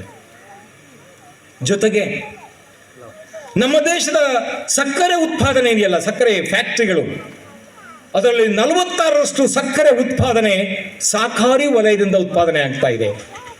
ನಮ್ಮ ದೇಶದಲ್ಲಿ ರೈತರಿಗೆ ಬೇಕಾಗಿರುವಂಥ ರಾಸಾಯನಿಕ ಗೊಬ್ಬರಗಳು ಏನು ವಿತರಣೆ ಆಗ್ತಾ ಇವೆ, ಅದರಲ್ಲಿ 32% ರಾಸಾಯನಿಕ ಗೊಬ್ಬರಗಳು ವಿತರಣೆ ಆಗುವಂಥದ್ದು ಸಹಕಾರಿ ಸಂಘಗಳ ಮುಖೇನ. ಅರ್ಥೈಸಿಕೊಳ್ಳಿ, ಸಹಕಾರಿ ಕ್ಷೇತ್ರ ಯಾವ ಪ್ರಮಾಣದಲ್ಲಿ ಇವತ್ತು ಬೆಳೀತಾ ಇದೆ ಈ ದೇಶದಲ್ಲಿ ಅನ್ನುವಂಥದ್ದು. ಅಂತಹ ಕ್ಷೇತ್ರಕ್ಕೆ ನೀವತ್ತು ಪಾದಾರ್ಪಣೆಯನ್ನು ಮಾಡಿದ್ದೀರಿ. ಸಹಕಾರಿ ಕ್ಷೇತ್ರವನ್ನು ಗಟ್ಟಿಗೊಳಿಸುವಂತಹ ಕೆಲಸವನ್ನು ನೀವು ಮಾಡ್ತಾ ಇದ್ದೀರಿ ಅನ್ನುವಂಥ ಭರವಸೆ ನಮಗಿದೆ. ಹಾಗಾದರೆ ನಿಮಗೇನು ಕಷ್ಟವೇ ಇಲ್ವಾ? ಎಲ್ಲ ಸುಖವೇ ಇದೆಯಾ? ಇಲ್ಲ, ತುಂಬ ಕಷ್ಟ ಇದೆ. ಇವತ್ತು ಯಾವುದೇ ಕ್ಷೇತ್ರಕ್ಕೆ ಹೋದರೂ KVK ಅವರೇ, ಕಟ್ ಥ್ರೋಟ್ ಕಾಂಪಿಟೇಷನ್, ಕತ್ತು ಹಿಸುಕುವಂತಹ ಒಂದು ಪೈಪೋಟಿಯನ್ನು ಕಾಣ್ತಾ ಇದ್ದೀವಿ. ಸಹಕಾರಿ ಕ್ಷೇತ್ರದಲ್ಲಿ ಯಾವುದೇ ಕ್ಷೇತ್ರ ಇದ್ರೆ ಇವತ್ತು ಕಟ್ ಥ್ರೋಟ್ ಕಾಂಪಿಟೇಷನ್, ಕತ್ತು ಕುಯ್ಯುವಂತಹ ಪೈಪೋಟಿ. ಸರ್ವೈವಲ್ ಆಫ್ ದಿ ಫಿಟ್ಟೆಸ್ಟ್ ಅಂತ ಹೇಳ್ತೀವಿ. ಯಾರು ಬಲಾಢ್ಯನೋ, ಯಾರು ಯೋಗ್ಯನೋ ಅವನು ಉಳಿದುಕೊಳ್ತಾನೆ. ಅಂತ ಎಲ್ಲ ಯೋಗ್ಯ ಗುಣಗಳು ಈ ಪೈಪೋಟಿಯನ್ನು ಎದುರಿಸುವಂಥ ಸಾಮರ್ಥ್ಯ ನಿಮ್ಮಲ್ಲಿರಬೇಕು. ಯಾಕೆ ಅಂತಂದರೆ ಸರ್ಕಾರದ ಅಧೀನಕ್ಕೆ ಒಳಪಟ್ಟಂಥ ಸಹಕಾರಿ ಸಂಘ ನಗರದಲ್ಲಿದೆ, ಸುತ್ತಮುತ್ತಲಿನ ಭಾಗಗಳಲ್ಲಿ ಇವೆ, ಹೊಸನಗರದಲ್ಲಿದೆ, ಬೇರೆ ಭಾಗದಲ್ಲಿದೆ. ಒಂದು ಕಡೆಯಲ್ಲಿ ವಾಣಿಜ್ಯ ಬ್ಯಾಂಕ್ಗಳಿವೆ, ಹಣದ ಲೇವಾದೇವಿಗಾರರಿದ್ದಾರೆ, ಖಾಸಗಿ ಬ್ಯಾಂಕ್ಗಳಿವೆ. ಇವತ್ತು ಪೈಪೋಟಿ ಹೇಗಾಗಿದೆ ಅಂತಂದರೆ ಖಾಸಗಿ ಬ್ಯಾಂಕ್ಗಳು ಎಸ್ ಬ್ಯಾಂಕ್ ಇರಬಹುದು, ಇನ್ನು ಬೇರೆ ಬೇರೆ ಬ್ಯಾಂಕ್ಗಳು ಏನಿವೆ ಮಲ್ಟಿನ್ಯಾಷನಲ್ ಬ್ಯಾಂಕ್ಸ್ ಅಂತ ನಾವೇನು ಕರಿತೀವಿ, ಮನೆಗೆ ಬಂದು ಫಾರಮ್ ಕೊಟ್ಟು ಅಕೌಂಟ್ ಓಪನ್ ಮಾಡಿ ಸರ್ ಅಂತ ಹೇಳ್ತಾ ಇದ್ದಾರೆ. ನನಗೆ ಫೋನ್ ಮಾಡ್ತಾರೆ, ಸರ್ ನಿಮ್ಮ ಮನೆ ಮೇಲೆ ಸಾಲ ಬೇಕಾ, ನಿಮ್ಮ ಹತ್ರ ಸ್ಕೋಡಾ ಕಾರ್ ಇದೆಯಲ್ಲ ಟಾಪಪ್ ಲೋನ್ ಬೇಕಾ, ಕೊಡ್ತೀವಿ ಸರ್. ನಿಮಗೆ ಸ್ಯಾಲ್ರಿ ಲೋನ್ ಬೇಕಾ ಸರ್. ಇಂತಹ ಸ್ಥಿತಿಯಲ್ಲೇ ಇವತ್ತು ಬ್ಯಾಂಕ್ಗಳಿವೆ. ಇಂತಹ ಕಾಂಪಿಟೇಷನ್ನಲ್ಲಿ ನೀವಿದ್ದೀರಿ. ಇಂಥ ಕಾಂಪಿಟೇಷನ್ನಲ್ಲಿ ನೀವು ಯಶಸ್ಸನ್ನು ಆಗಬೇಕು ಅಂತಂದರೆ ನಿಮ್ಮಲ್ಲಿ ಆ ಕಾರ್ಯಕ್ಷಮತೆಯ ಗುಣಗಳಿರಬೇಕಾಗತ್ತೆ. ಅದಕ್ಕೆ ಸದೃಢರಾಗಿ ಆಧುನಿಕತೆಯ ವ್ಯವಸ್ಥೆಗೆ ಸ್ಪಂದಿಸುವಂತಹ ಒಂದು ವ್ಯವಸ್ಥೆ ನಿಮ್ಮಲ್ಲಿ ಬರಬೇಕು. ಆಗ ಮಾತ್ರ ನೀವು ಯಶಸ್ಸನ್ನು ಕಾಣೋದಕ್ಕೆ ಸಾಧ್ಯವಾಗ್ತದೆ. ಇನ್ನು ಜನರು ಅವರು ಹೇಳಿದರು, ಹಣದ ಕ್ಷೇತ್ರದಲ್ಲಿದ್ದೀರಿ, ಇವತ್ತು 1000 ಬರುತ್ತೆ, ನಾಳೆ ಲಕ್ಷ ಬರುತ್ತೆ, ನಾಳೆ ಕೋಟಿ ಬರುತ್ತೆ. ಹಣ ಇವತ್ತು ಇಡೀ ಅರ್ಥವ್ಯವಸ್ಥೆ ಹಣದ ಸುತ್ತಲೂ ಹೆಣೆಯಲ್ಪಟ್ಟಿದೆ, ತಿರುಗ್ತಾ ಇದೆ. ಹಣ ಯಾರಿಗೆ ಏನು ಮಾಡುತ್ತೆ ಅಂತ ಹೇಳೋದಕ್ಕೆ ಸಾಧ್ಯವಿಲ್ಲ. ಹಣ ಎಂದರೆ ಹೆಣ ಬಾಯಿ ಬಿಡ್ತು ಅಂತ ಹೇಳ್ತೀವಿ, ಕಾಸಿದ್ರೆ ಕೈಲಾಸ ಅಂತ ಹೇಳ್ತೀವಿ, ದುಡ್ಡೇ ದೊಡ್ಡಪ್ಪ ಅಂತ ಹೇಳ್ತೀವಿ, ರೊಕ್ಕಪ್ಪ ಇದ್ರೆ ಚಿಕ್ಕಪ್ಪ ಅಂತ ಹೇಳ್ತೀವಿ. ಕಾಲಿಗೆ ಬಿದ್ದರ ತುಳಿಯುತ್ತಲಿತ್ತ, ಕೆಳಕ್ಕೆ ಬಿದ್ದರ ತುಳಿಯುತ್ತಲಿತ್ತ, ಹೀಗೆಲ್ಲ ಹೇಳ್ತಾ ಇದ್ದೀವಿ. ಕುರುಡು ಕಾಂಚನ ಕುಣಿಯುತ್ತಲಿತ್ತ, ಕಾಲಿಗೆ ಬಿದ್ದರ ಕೆಳಕ್ಕೆ ಬಿದ್ದರ ತುಳಿಯುತ್ತಲಿತ್ತ. ಹಾಗಾಗಿ ಹಣದ ಆಸೆ ಒಮ್ಮೆ ಬಂದರೆ ಯಾರು ಈ ಕೈಯನ್ನು ನಂಬುವುದಕ್ಕೆ ಸಾಧ್ಯವಿಲ್ಲ. ಹಾಗಾಗಿ ನೀವು ಗಳಿಸಬೇಕಾದದ್ದು ಏನಂತಂದರೆ ವಿಶ್ವಾಸ ಅರ್ಹತೆಯನ್ನು. ನಾನಂದ್ರೆ ಹೇಳಿದರು, ಭಾಳ ಚೆನ್ನಾಗಿ ಹೇಳಿದರು. ಇವತ್ತು ನಿಮಗೆ ಡೆಪಾಸಿಟ್ ಬೇಕು, ಶೇರ್ ಬೇಕು, ಯಾವ ಆಧಾರ ಮೇಲೆ ಕೊಡ್ತಾರೆ? ಪರವಾಗಿಲ್ಲಪ್ಪ, ನನ್ನ ಗಂಟೆಗೆ ನಾನು ಇಟ್ಟಂಥ ದುಡ್ಡಿಗೆ ದೋಖ ಇಲ್ಲ, ವಿತ್ ರಿಟರ್ನ್ಸ್ ಬರುತ್ತೆ, ಡಿವಿಡೆಂಡ್ ಬರುತ್ತೆ, ನನಗೆ ಬಡ್ಡಿ ಬರುತ್ತೆ ಅನ್ನೋಂಥ ಭರವಸೆ ಇದ್ದರೆ ಖಂಡಿತ ದುಡ್ಡು ನೀವು ಹುಡ್ಕೊಂಡು ಹೋಗೋದು ಬೇಡ. ನಿಮ್ಮಲ್ಲಿಗೆ ಬರ್ತಾರೆ, ಸರ್ ನಮ್ದು ಇಷ್ಟು ಲಕ್ಷ ಇದೆ, ಇಟ್ಟುಕೊಳ್ಳಿ, ನಿಮ್ಮ ಡೆಪಾಸಿಟ್ ಇಡಿ, ನನಗೆ ಬಡ್ಡಿ ಕೊಡಿ ಅಂತ ಬರ್ತಾರೆ. ಎಲ್ಲದಕ್ಕೂ ಬೇಕಾಗಿರ್ತಕ್ಕಂಥದ್ದು ಸಾರ್ವಜನಿಕರ ವಿಶ್ವಾಸವನ್ನು ನೀವು ಗಳಿಸಬೇಕು, ಬಹಳ ಮುಖ್ಯವಾಗಿರ್ತಕ್ಕಂಥದ್ದು. ಯಾಕೆಂದರೆ ಆಸೆ ಇದೆಯಲ್ಲ ಭಾಳ ಕೆಟ್ಟದ್ದದು. ಕವಿ ಅಲ್ಲಮಪ್ರಭು ಒಂದು ಕಡೆಯಲ್ಲಿ ಒಂದು ಮಾತು ಹೇಳ್ತಾರೆ, ಹೆಣ್ಣು ಮಾಯೆ ಎಂಬರು, ಹೊನ್ನು ಮಾಯೆ ಎಂಬರು, ಮಣ್ಣು ಮಾಯೆ ಎಂಬರು ಅಂತ. ಅಂದರೆ ಇವತ್ತು ಹೆಣ್ಣಿಗಾಗಿ, ಹೊನ್ನಿಗಾಗಿ, ಮಣ್ಣಿಗಾಗಿ ಆಸೆ ಇದೆಯಲ್ಲ, ಪಡಿಬೇಕು ಅಂತ ಆಸೆ ಇದೆಯಲ್ಲ, ಆಸೆಗಾಗಿ ಕೋಟೆ ಕೊತ್ತಲೆಗಳೇ ಉರುಳಿ ಹೋಗಿವೆ, ರಕ್ತ ಹರಿದು ಇದೆ. ಅಂಥದ್ರಲ್ಲಿ ಅಲ್ಲಮಪ್ರಭು ಹೇಳ್ತಾರೆ, ಹೆಣ್ಣು ಮಾಯೆಯಲ್ಲ, ಹೊನ್ನೂ ಮಾಯೆಯಲ್ಲ, ಮಣ್ಣೂ ಮಾಯೆಯಲ್ಲ, ಮನದ ಮುಂದಣ ಆಸೆಯೇ ಮಾಯೆ ಕಣಯ್ಯ ಅಂತ. ಇಲ್ಲಿ ಏನಾಗ್ತಾ ಇದೆ ನನ್ನ ಮನಸ್ಸಿನಲ್ಲಿ, ಅಂತರಾಳದಲ್ಲಿ ಏನು ಕಾಣ್ತಾ ಇದ್ದೇನೆ ಅಂತ ಹೇಳೋದಕ್ಕೆ ಸಾಧ್ಯವಿಲ್ಲ. ಯಾವ ಸಂದರ್ಭದಲ್ಲಿ ಮನುಷ್ಯ ಯಾವ ರೀತಿಯಲ್ಲಿ ಬದಲಾಗ್ತಾನೆ ಅಂತ ಹೇಳೋದಕ್ಕೆ ಸಾಧ್ಯವಿಲ್ಲ. ಹಾಗಾಗಿ ಹೆಣ್ಣೂ ಮಾಯೆಯಲ್ಲ, ಹೊನ್ನೂ ಮಾಯೆಯಲ್ಲ, ಮಣ್ಣೂ ಮಾಯೆಯಲ್ಲ, ಮನದ ಮುಂದಣ ಆಸೆಯೇ ಮಾಯ ಕಣಯ್ಯ ಅಂತ. ಹಾಗಾಗಿ ಅದಕ್ಕೊಂದು ಕಡಿವಾಣ ಇರಲಿ, ಪಾರದರ್ಶಕತೆ ಇರಲಿ. ಬಹಳ ಮುಖ್ಯವಾಗಿ ಪಾರದರ್ಶಕತೆ, ಟ್ರಾನ್ಸ್ಪರೆನ್ಸಿ ಅಂತ ಹೇಳ್ತೀವಿ ನಾವು. ಯಾಕೆಂದರೆ ಸಾರ್ವಜನಿಕರ ದುಡ್ಡಿನೊಂದಿಗೆ ನೀವು ವ್ಯವಹರಿಸ್ತಾ ಇರ್ತೀರಿ. ಅಂಥ ಸಂದರ್ಭದಲ್ಲಿ ಯಾವುದೋ ಜನರಲ್ ಬಾಡಿ ಕರಿತೀರಿ, ಸದಸ್ಯರುಗಳು ಬರ್ತಾರೆ, ಅಲ್ಲಿ ನಮ್ಮ ಬಂಡವಾಳ ಇಷ್ಟು, ನಾವು ಇಷ್ಟು ಬಡ್ಡಿ ಕೊಟ್ಟಿದ್ದೇವೆ, ಇಷ್ಟು ಬಡ್ಡಿಗೆ ಸಾಲ ತಂದಿದೆ ಅಥವಾ ಖರ್ಚು ವೆಚ್ಚ, ಇದರಲ್ಲಿ ಯಾವ ಮುಚ್ಚುಮರೆ ಇಲ್ಲದೆ ಪಾರದರ್ಶಕತೆ ಇದ್ದರೆ ನಿಮ್ಮ ವಿಶ್ವಾಸ ಅರ್ಹತೆ ತನ್ನಿಂತಾನೇ ಹೆಚ್ಚಳವಾಗುತ್ತೆ. ನಾವುಗಳು ಶಿವಮೊಗ್ಗದಲ್ಲಿ ಒಂದು ಸಹಕಾರಿ ಸಂಘವನ್ನು ಸ್ಥಾಪನೆ ಮಾಡಿದ್ದೀವಿ ಸರ್. ಆ ಸಹಕಾರಿ ಸಂಘದ ಹೆಸರೇನು ಅಂತಂದರೆ ಸ್ನಾತಕೋತ್ತರ ಪದವೀಧರರ ಸಹಕಾರಿ ಸಂಘ ಅಂಥೇಳಿ. ಸ್ನಾತಕೋತ್ತರ ಪದವೀಧರರ ಸಹಕಾರಿ ಸಂಘ, ಎಲ್ಲ ಮಾಸ್ಟರ್ ಡಿಗ್ರಿ ಮಾಡಿರ್ತಕ್ಕಂಥವ್ರು ಎಲ್ಲರೂ ಸೇರಿ ಒಂದು ಸಹಕಾರಿ ಸಂಘ. ಆರಂಭದಲ್ಲಿ ನಮಗೆ ಷೇರು ಹಣ ಸಂಗ್ರಹಿಸೋದಕ್ಕೆ, ಠೇವಣಿ ಬರೋದಕ್ಕೆ ಬಹಳ ಕಷ್ಟ ಆಯಿತು. ಇವತ್ತು ನಮಗೆ ಠೇವಣಿಯೇ ಬೇಡ ಅನ್ನೋ ಮಟ್ಟಕ್ಕೆ ನಾವು ಬಂದಿದ್ದೀವಿ. ಅಷ್ಟು ಠೇವಣಿ ಹಣ ಬರ್ತಾ ಇದೆ, ಬೀಳ್ತಾ ಇದೆ. ಸಾಲಕ್ಕೆ ಕಡಿಮೆ ಡಿಮಾಂಡ್. ನೀವು ಕೊಡಲ್ಲ, ನೀವು ಸ್ನಾತಕೋತ್ತರ ಪದವೀಧರರಲ್ಲ. ಹಾಗಾಗಿ ಇಂತಹ ಒಂದು ಸ್ಥಿತಿಯಲ್ಲಿ ನಾವಿದ್ದೇವೆ. ಹಾಗಾಗಿ ಕಾಂಪಿಟೇಷನ್ ಇದೆ, ಎಲ್ಲ ವ್ಯವಸ್ಥೆ ಇದೆ. ಸಹಕಾರಿ ಸಂಘಕ್ಕೆ ಶಿವಪ್ಪನಾಯಕನ ಹೆಸರಿನಲ್ಲಿ ನೀವು ಏನು ಕಟ್ಟಿದ್ದೀರಿ ಅದಕ್ಕೆ ಯಾವುದೇ ರೀತಿಯಲ್ಲಿ ಧಕ್ಕೆಯಾಗದ ರೀತಿಯಲ್ಲಿ ಶಿವಪ್ಪನಾಯಕನ ಹೆಸರಿಗೆ ಯಾವುದೇ ಒಂದು ಕಪ್ಪು ಚುಕ್ಕೆ ನೀಡದೆ ಇದು ಅಂತಹ ಒಂದು ಮಾದರಿಯ ಸಹಕಾರಿ ಸಂಘವಾಗಿ ಬೆಳೀಲಿ ಅಂತ ಹೇಳ್ತಾ, ಯಾಕೆಂದರೆ ಊಟದ ಸಮಯ 2:30 ಆಯಿತು. ಹಾಗಾಗಿ ಕೊನೆಯಲ್ಲಿ ಒಂದೇ ಮಾತು, ನನ್ನನ್ನು ಬಹಳ ಆತ್ಮೀಯವಾಗಿ ಪ್ರೀತಿಯಿಂದ ಗೌರವಿಸಿದ್ದೀರಿ. ಗೌರವಿಸಬೇಕಾದ್ರೆ, ಯಾರೇ ನನ್ನನ್ನು ಕರೆದು ಗೌರವಿಸಬೇಕಾದ್ರೆ ಎಲ್ಲ ಒಂದಿಷ್ಟು ಗುಣಗಳು ಇರಬೇಕಾಗುತ್ತೆ.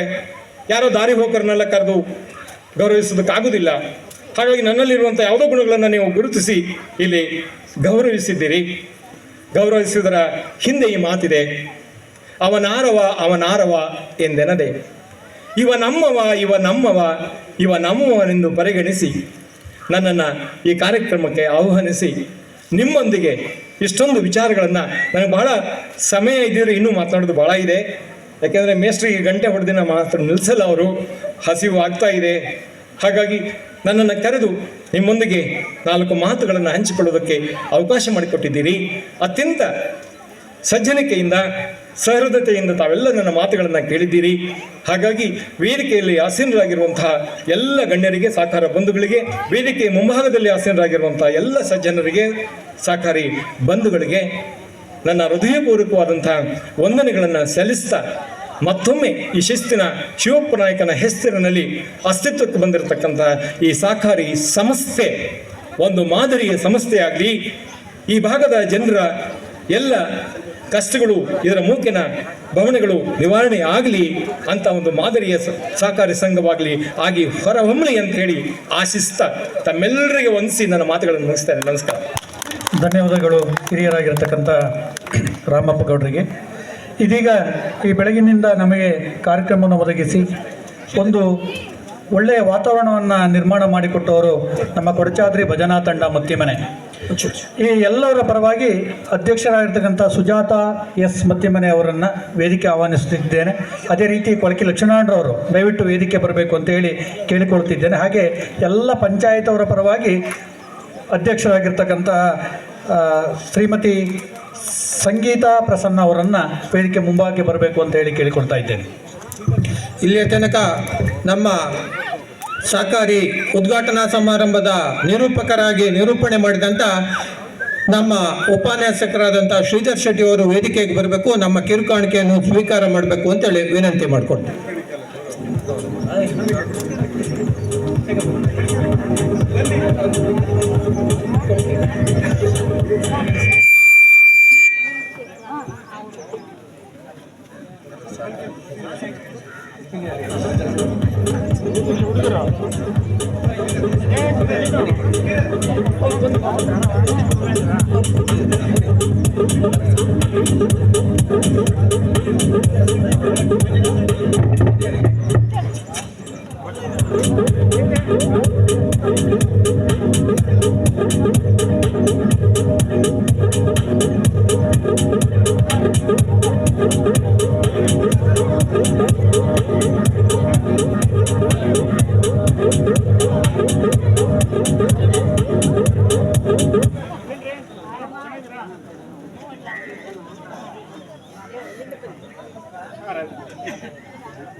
ಎಲ್ಲ ಪಂಚಾಯತ್ ಸದಸ್ಯರುಗಳನ್ನು ಅತ್ಯಂತ ಪ್ರೀತಿಪೂರ್ವಕವಾಗಿ ಈ ಕಾರ್ಯಕ್ರಮಕ್ಕೆ ಬಂದಿದ್ದಕ್ಕಾಗಿ ಮತ್ತು ಭಾಗವಹಿಸೋದಕ್ಕಾಗಿ ಧನ್ಯವಾದಪೂರ್ವಕವಾಗಿ ಅವರಿಗೆ ಹಾರವನ್ನು ಹಾಕಿ ಗೌರವಿಸಬೇಕಾಗಿ ನಮ್ಮ ಸಹಕಾರಿ ಸಂಸ್ಥೆಯ ಅಧ್ಯಕ್ಷರು, ಉಪಾಧ್ಯಕ್ಷರು, ನಿರ್ದೇಶಕರುಗಳಲ್ಲಿ ಕೇಳಿಕೊಳ್ತಾ ಇದ್ದೇನೆ. ದಯವಿಟ್ಟು ವೇದಿಕೆ ಮುಂಭಾಗ ಬರಬೇಕು. ಉಪಾಧ್ಯಕ್ಷರು ಕರುಣಾಕರ್ ಶೆಟ್ಟರು ಹಾಗೂ ಎಲ್ಲ ಸರ್ವ ಸದಸ್ಯರು ದಯವಿಟ್ಟು ಇನ್ನೊಮ್ಮೆ ಪ್ರಸ್ತಾವನೆ ಮಾಡೋದಿಲ್ಲ, ದಯವಿಟ್ಟು ಎಲ್ಲರೂ ವೇದಿಕೆ ಮುಂಭಾಗಕ್ಕೆ ಬರಬೇಕು ಅಂತ ಹೇಳಿ ಕೇಳಿಕೊಳ್ತಾ ಇದ್ದೇನೆ. ಹಾಗೆ KVK ಅವರು ಹಾಗೂ ರಮಾಕಾಂತ್ರವರು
ಪ್ರತ್ಯಕ್ಷವಾಗಿ ಪರೋಕ್ಷವಾಗಿ ಸಹಕರಿಸಿದ ಎಲ್ಲ ಬಂಧುಗಳಿಗೂ, ಇಲಾಖೆಯವರಿಗೂ, ಮಾಧ್ಯಮದವರಿಗೂ ಪ್ರತಿಯೊಬ್ಬರು ನೆನೆಸ್ಕೊಳ್ತಾ ಧನ್ಯವಾದ ಸಮರ್ಪಣೆಯೊಂದಿಗೆ ಉದ್ಘಾಟನಾ ಕಾರ್ಯಕ್ರಮವನ್ನು ಮುಗಿಸ್ತಾ ಇದ್ದೇವೆ. ಕುಮಾರಿ ಶರಣ್ಯ ಇವರಿಂದ. ಉದಯಿಸಿದ ಸೂರ್ಯ ಮುಳುಗಲೇಬೇಕು, ಹಾಗೆ ಆರಂಭವಾದ ಕಾರ್ಯಕ್ರಮ ಮುಕ್ತಾಯವಾಗಲೇಬೇಕು. ಈಗ ಕಾರ್ಯಕ್ರಮದ ಅಂತಿಮ ಘಟ್ಟ ವಂದನಾರ್ಪಣೆ. ಶ್ರೀ ಶಿವಪ್ಪ ನಾಯಕ ಸೌಹಾರ್ದ ಸಹಕಾರಿ ಸಂಘ ನಿಯಮಿತ ಚಿಕ್ಕಪೇಟೆ ನಗರ ಈ ಕಾರ್ಯಕ್ರಮವನ್ನು ತಮ್ಮ ಅಮೃತ ಹಸ್ತದಿಂದ ಉದ್ಘಾಟನೆ ಮಾಡಿದಂತಹ ಸನ್ಮಾನ್ಯ ಶ್ರೀ ಆರಗ ಜ್ಞಾನೇಂದ್ರ, ಮಾನ್ಯ ಶಾಸಕರು, ತೀರ್ಥಹಳ್ಳಿ ವಿಧಾನಸಭಾ ಕ್ಷೇತ್ರ, ಮಾಜಿ ಗೃಹ ಸಚಿವರು, ಕರ್ನಾಟಕ ಸರ್ಕಾರ ಇವರು ತುರ್ತು ಕಾರ್ಯದ ನಿಮಿತ್ತ ನಿರ್ಗಮಿಸಿರುತ್ತಾರೆ. ಇವರಿಗೆ ನಮ್ಮ ಸಂಸ್ಥೆಯ ಪರವಾಗಿ ತುಂಬು ಹೃದಯದ ವಂದನೆಗಳನ್ನು ಅರ್ಪಿಸುತ್ತಿದ್ದೇವೆ. ಹಾಗೆಯೇ ವೇದಮೂರ್ತಿ ಶ್ರೀ ಶೇಷಗಿರಿ ಭಟ್ ಇವರು ಕಾರಣಾಂತರಗಳಿಂದ ಕಾರ್ಯಕ್ರಮಕ್ಕೆ ಬರಲು ಸಾಧ್ಯವಾಗಿಲ್ಲ. ಇವರಿಗೂ ಕೂಡ ನಿಮ್ಮೆಲ್ಲರ ಪರವಾಗಿ ತುಂಬು ಹೃದಯದ ವಂದನೆಗಳನ್ನು ಸಮರ್ಪಿಸುತ್ತಿದ್ದೇವೆ. ಹಾಗೆಯೇ ಈ ಕಾರ್ಯಕ್ರಮದ ಅಧ್ಯಕ್ಷತೆಯನ್ನು ವಹಿಸಿಕೊಂಡಿರುವಂತಹ ಶ್ರೀ NY ಸುರೇಶ್ ಅಧ್ಯಕ್ಷರು, ಶ್ರೀ ಶಿವಪ್ಪ ನಾಯಕ ಸೌಹಾರ್ದ ಸಹಕಾರಿ ಸಂಘ ಚಿಕ್ಕಪೇಟೆ ನಗರ ಇವರಿಗೆ ಸಂಸ್ಥೆಯ ಪರವಾಗಿ ತುಂಬು ಹೃದಯದ ವಂದನೆಗಳನ್ನು ಸಲ್ಲಿಸುತ್ತೇವೆ. ಹಾಗೆಯೇ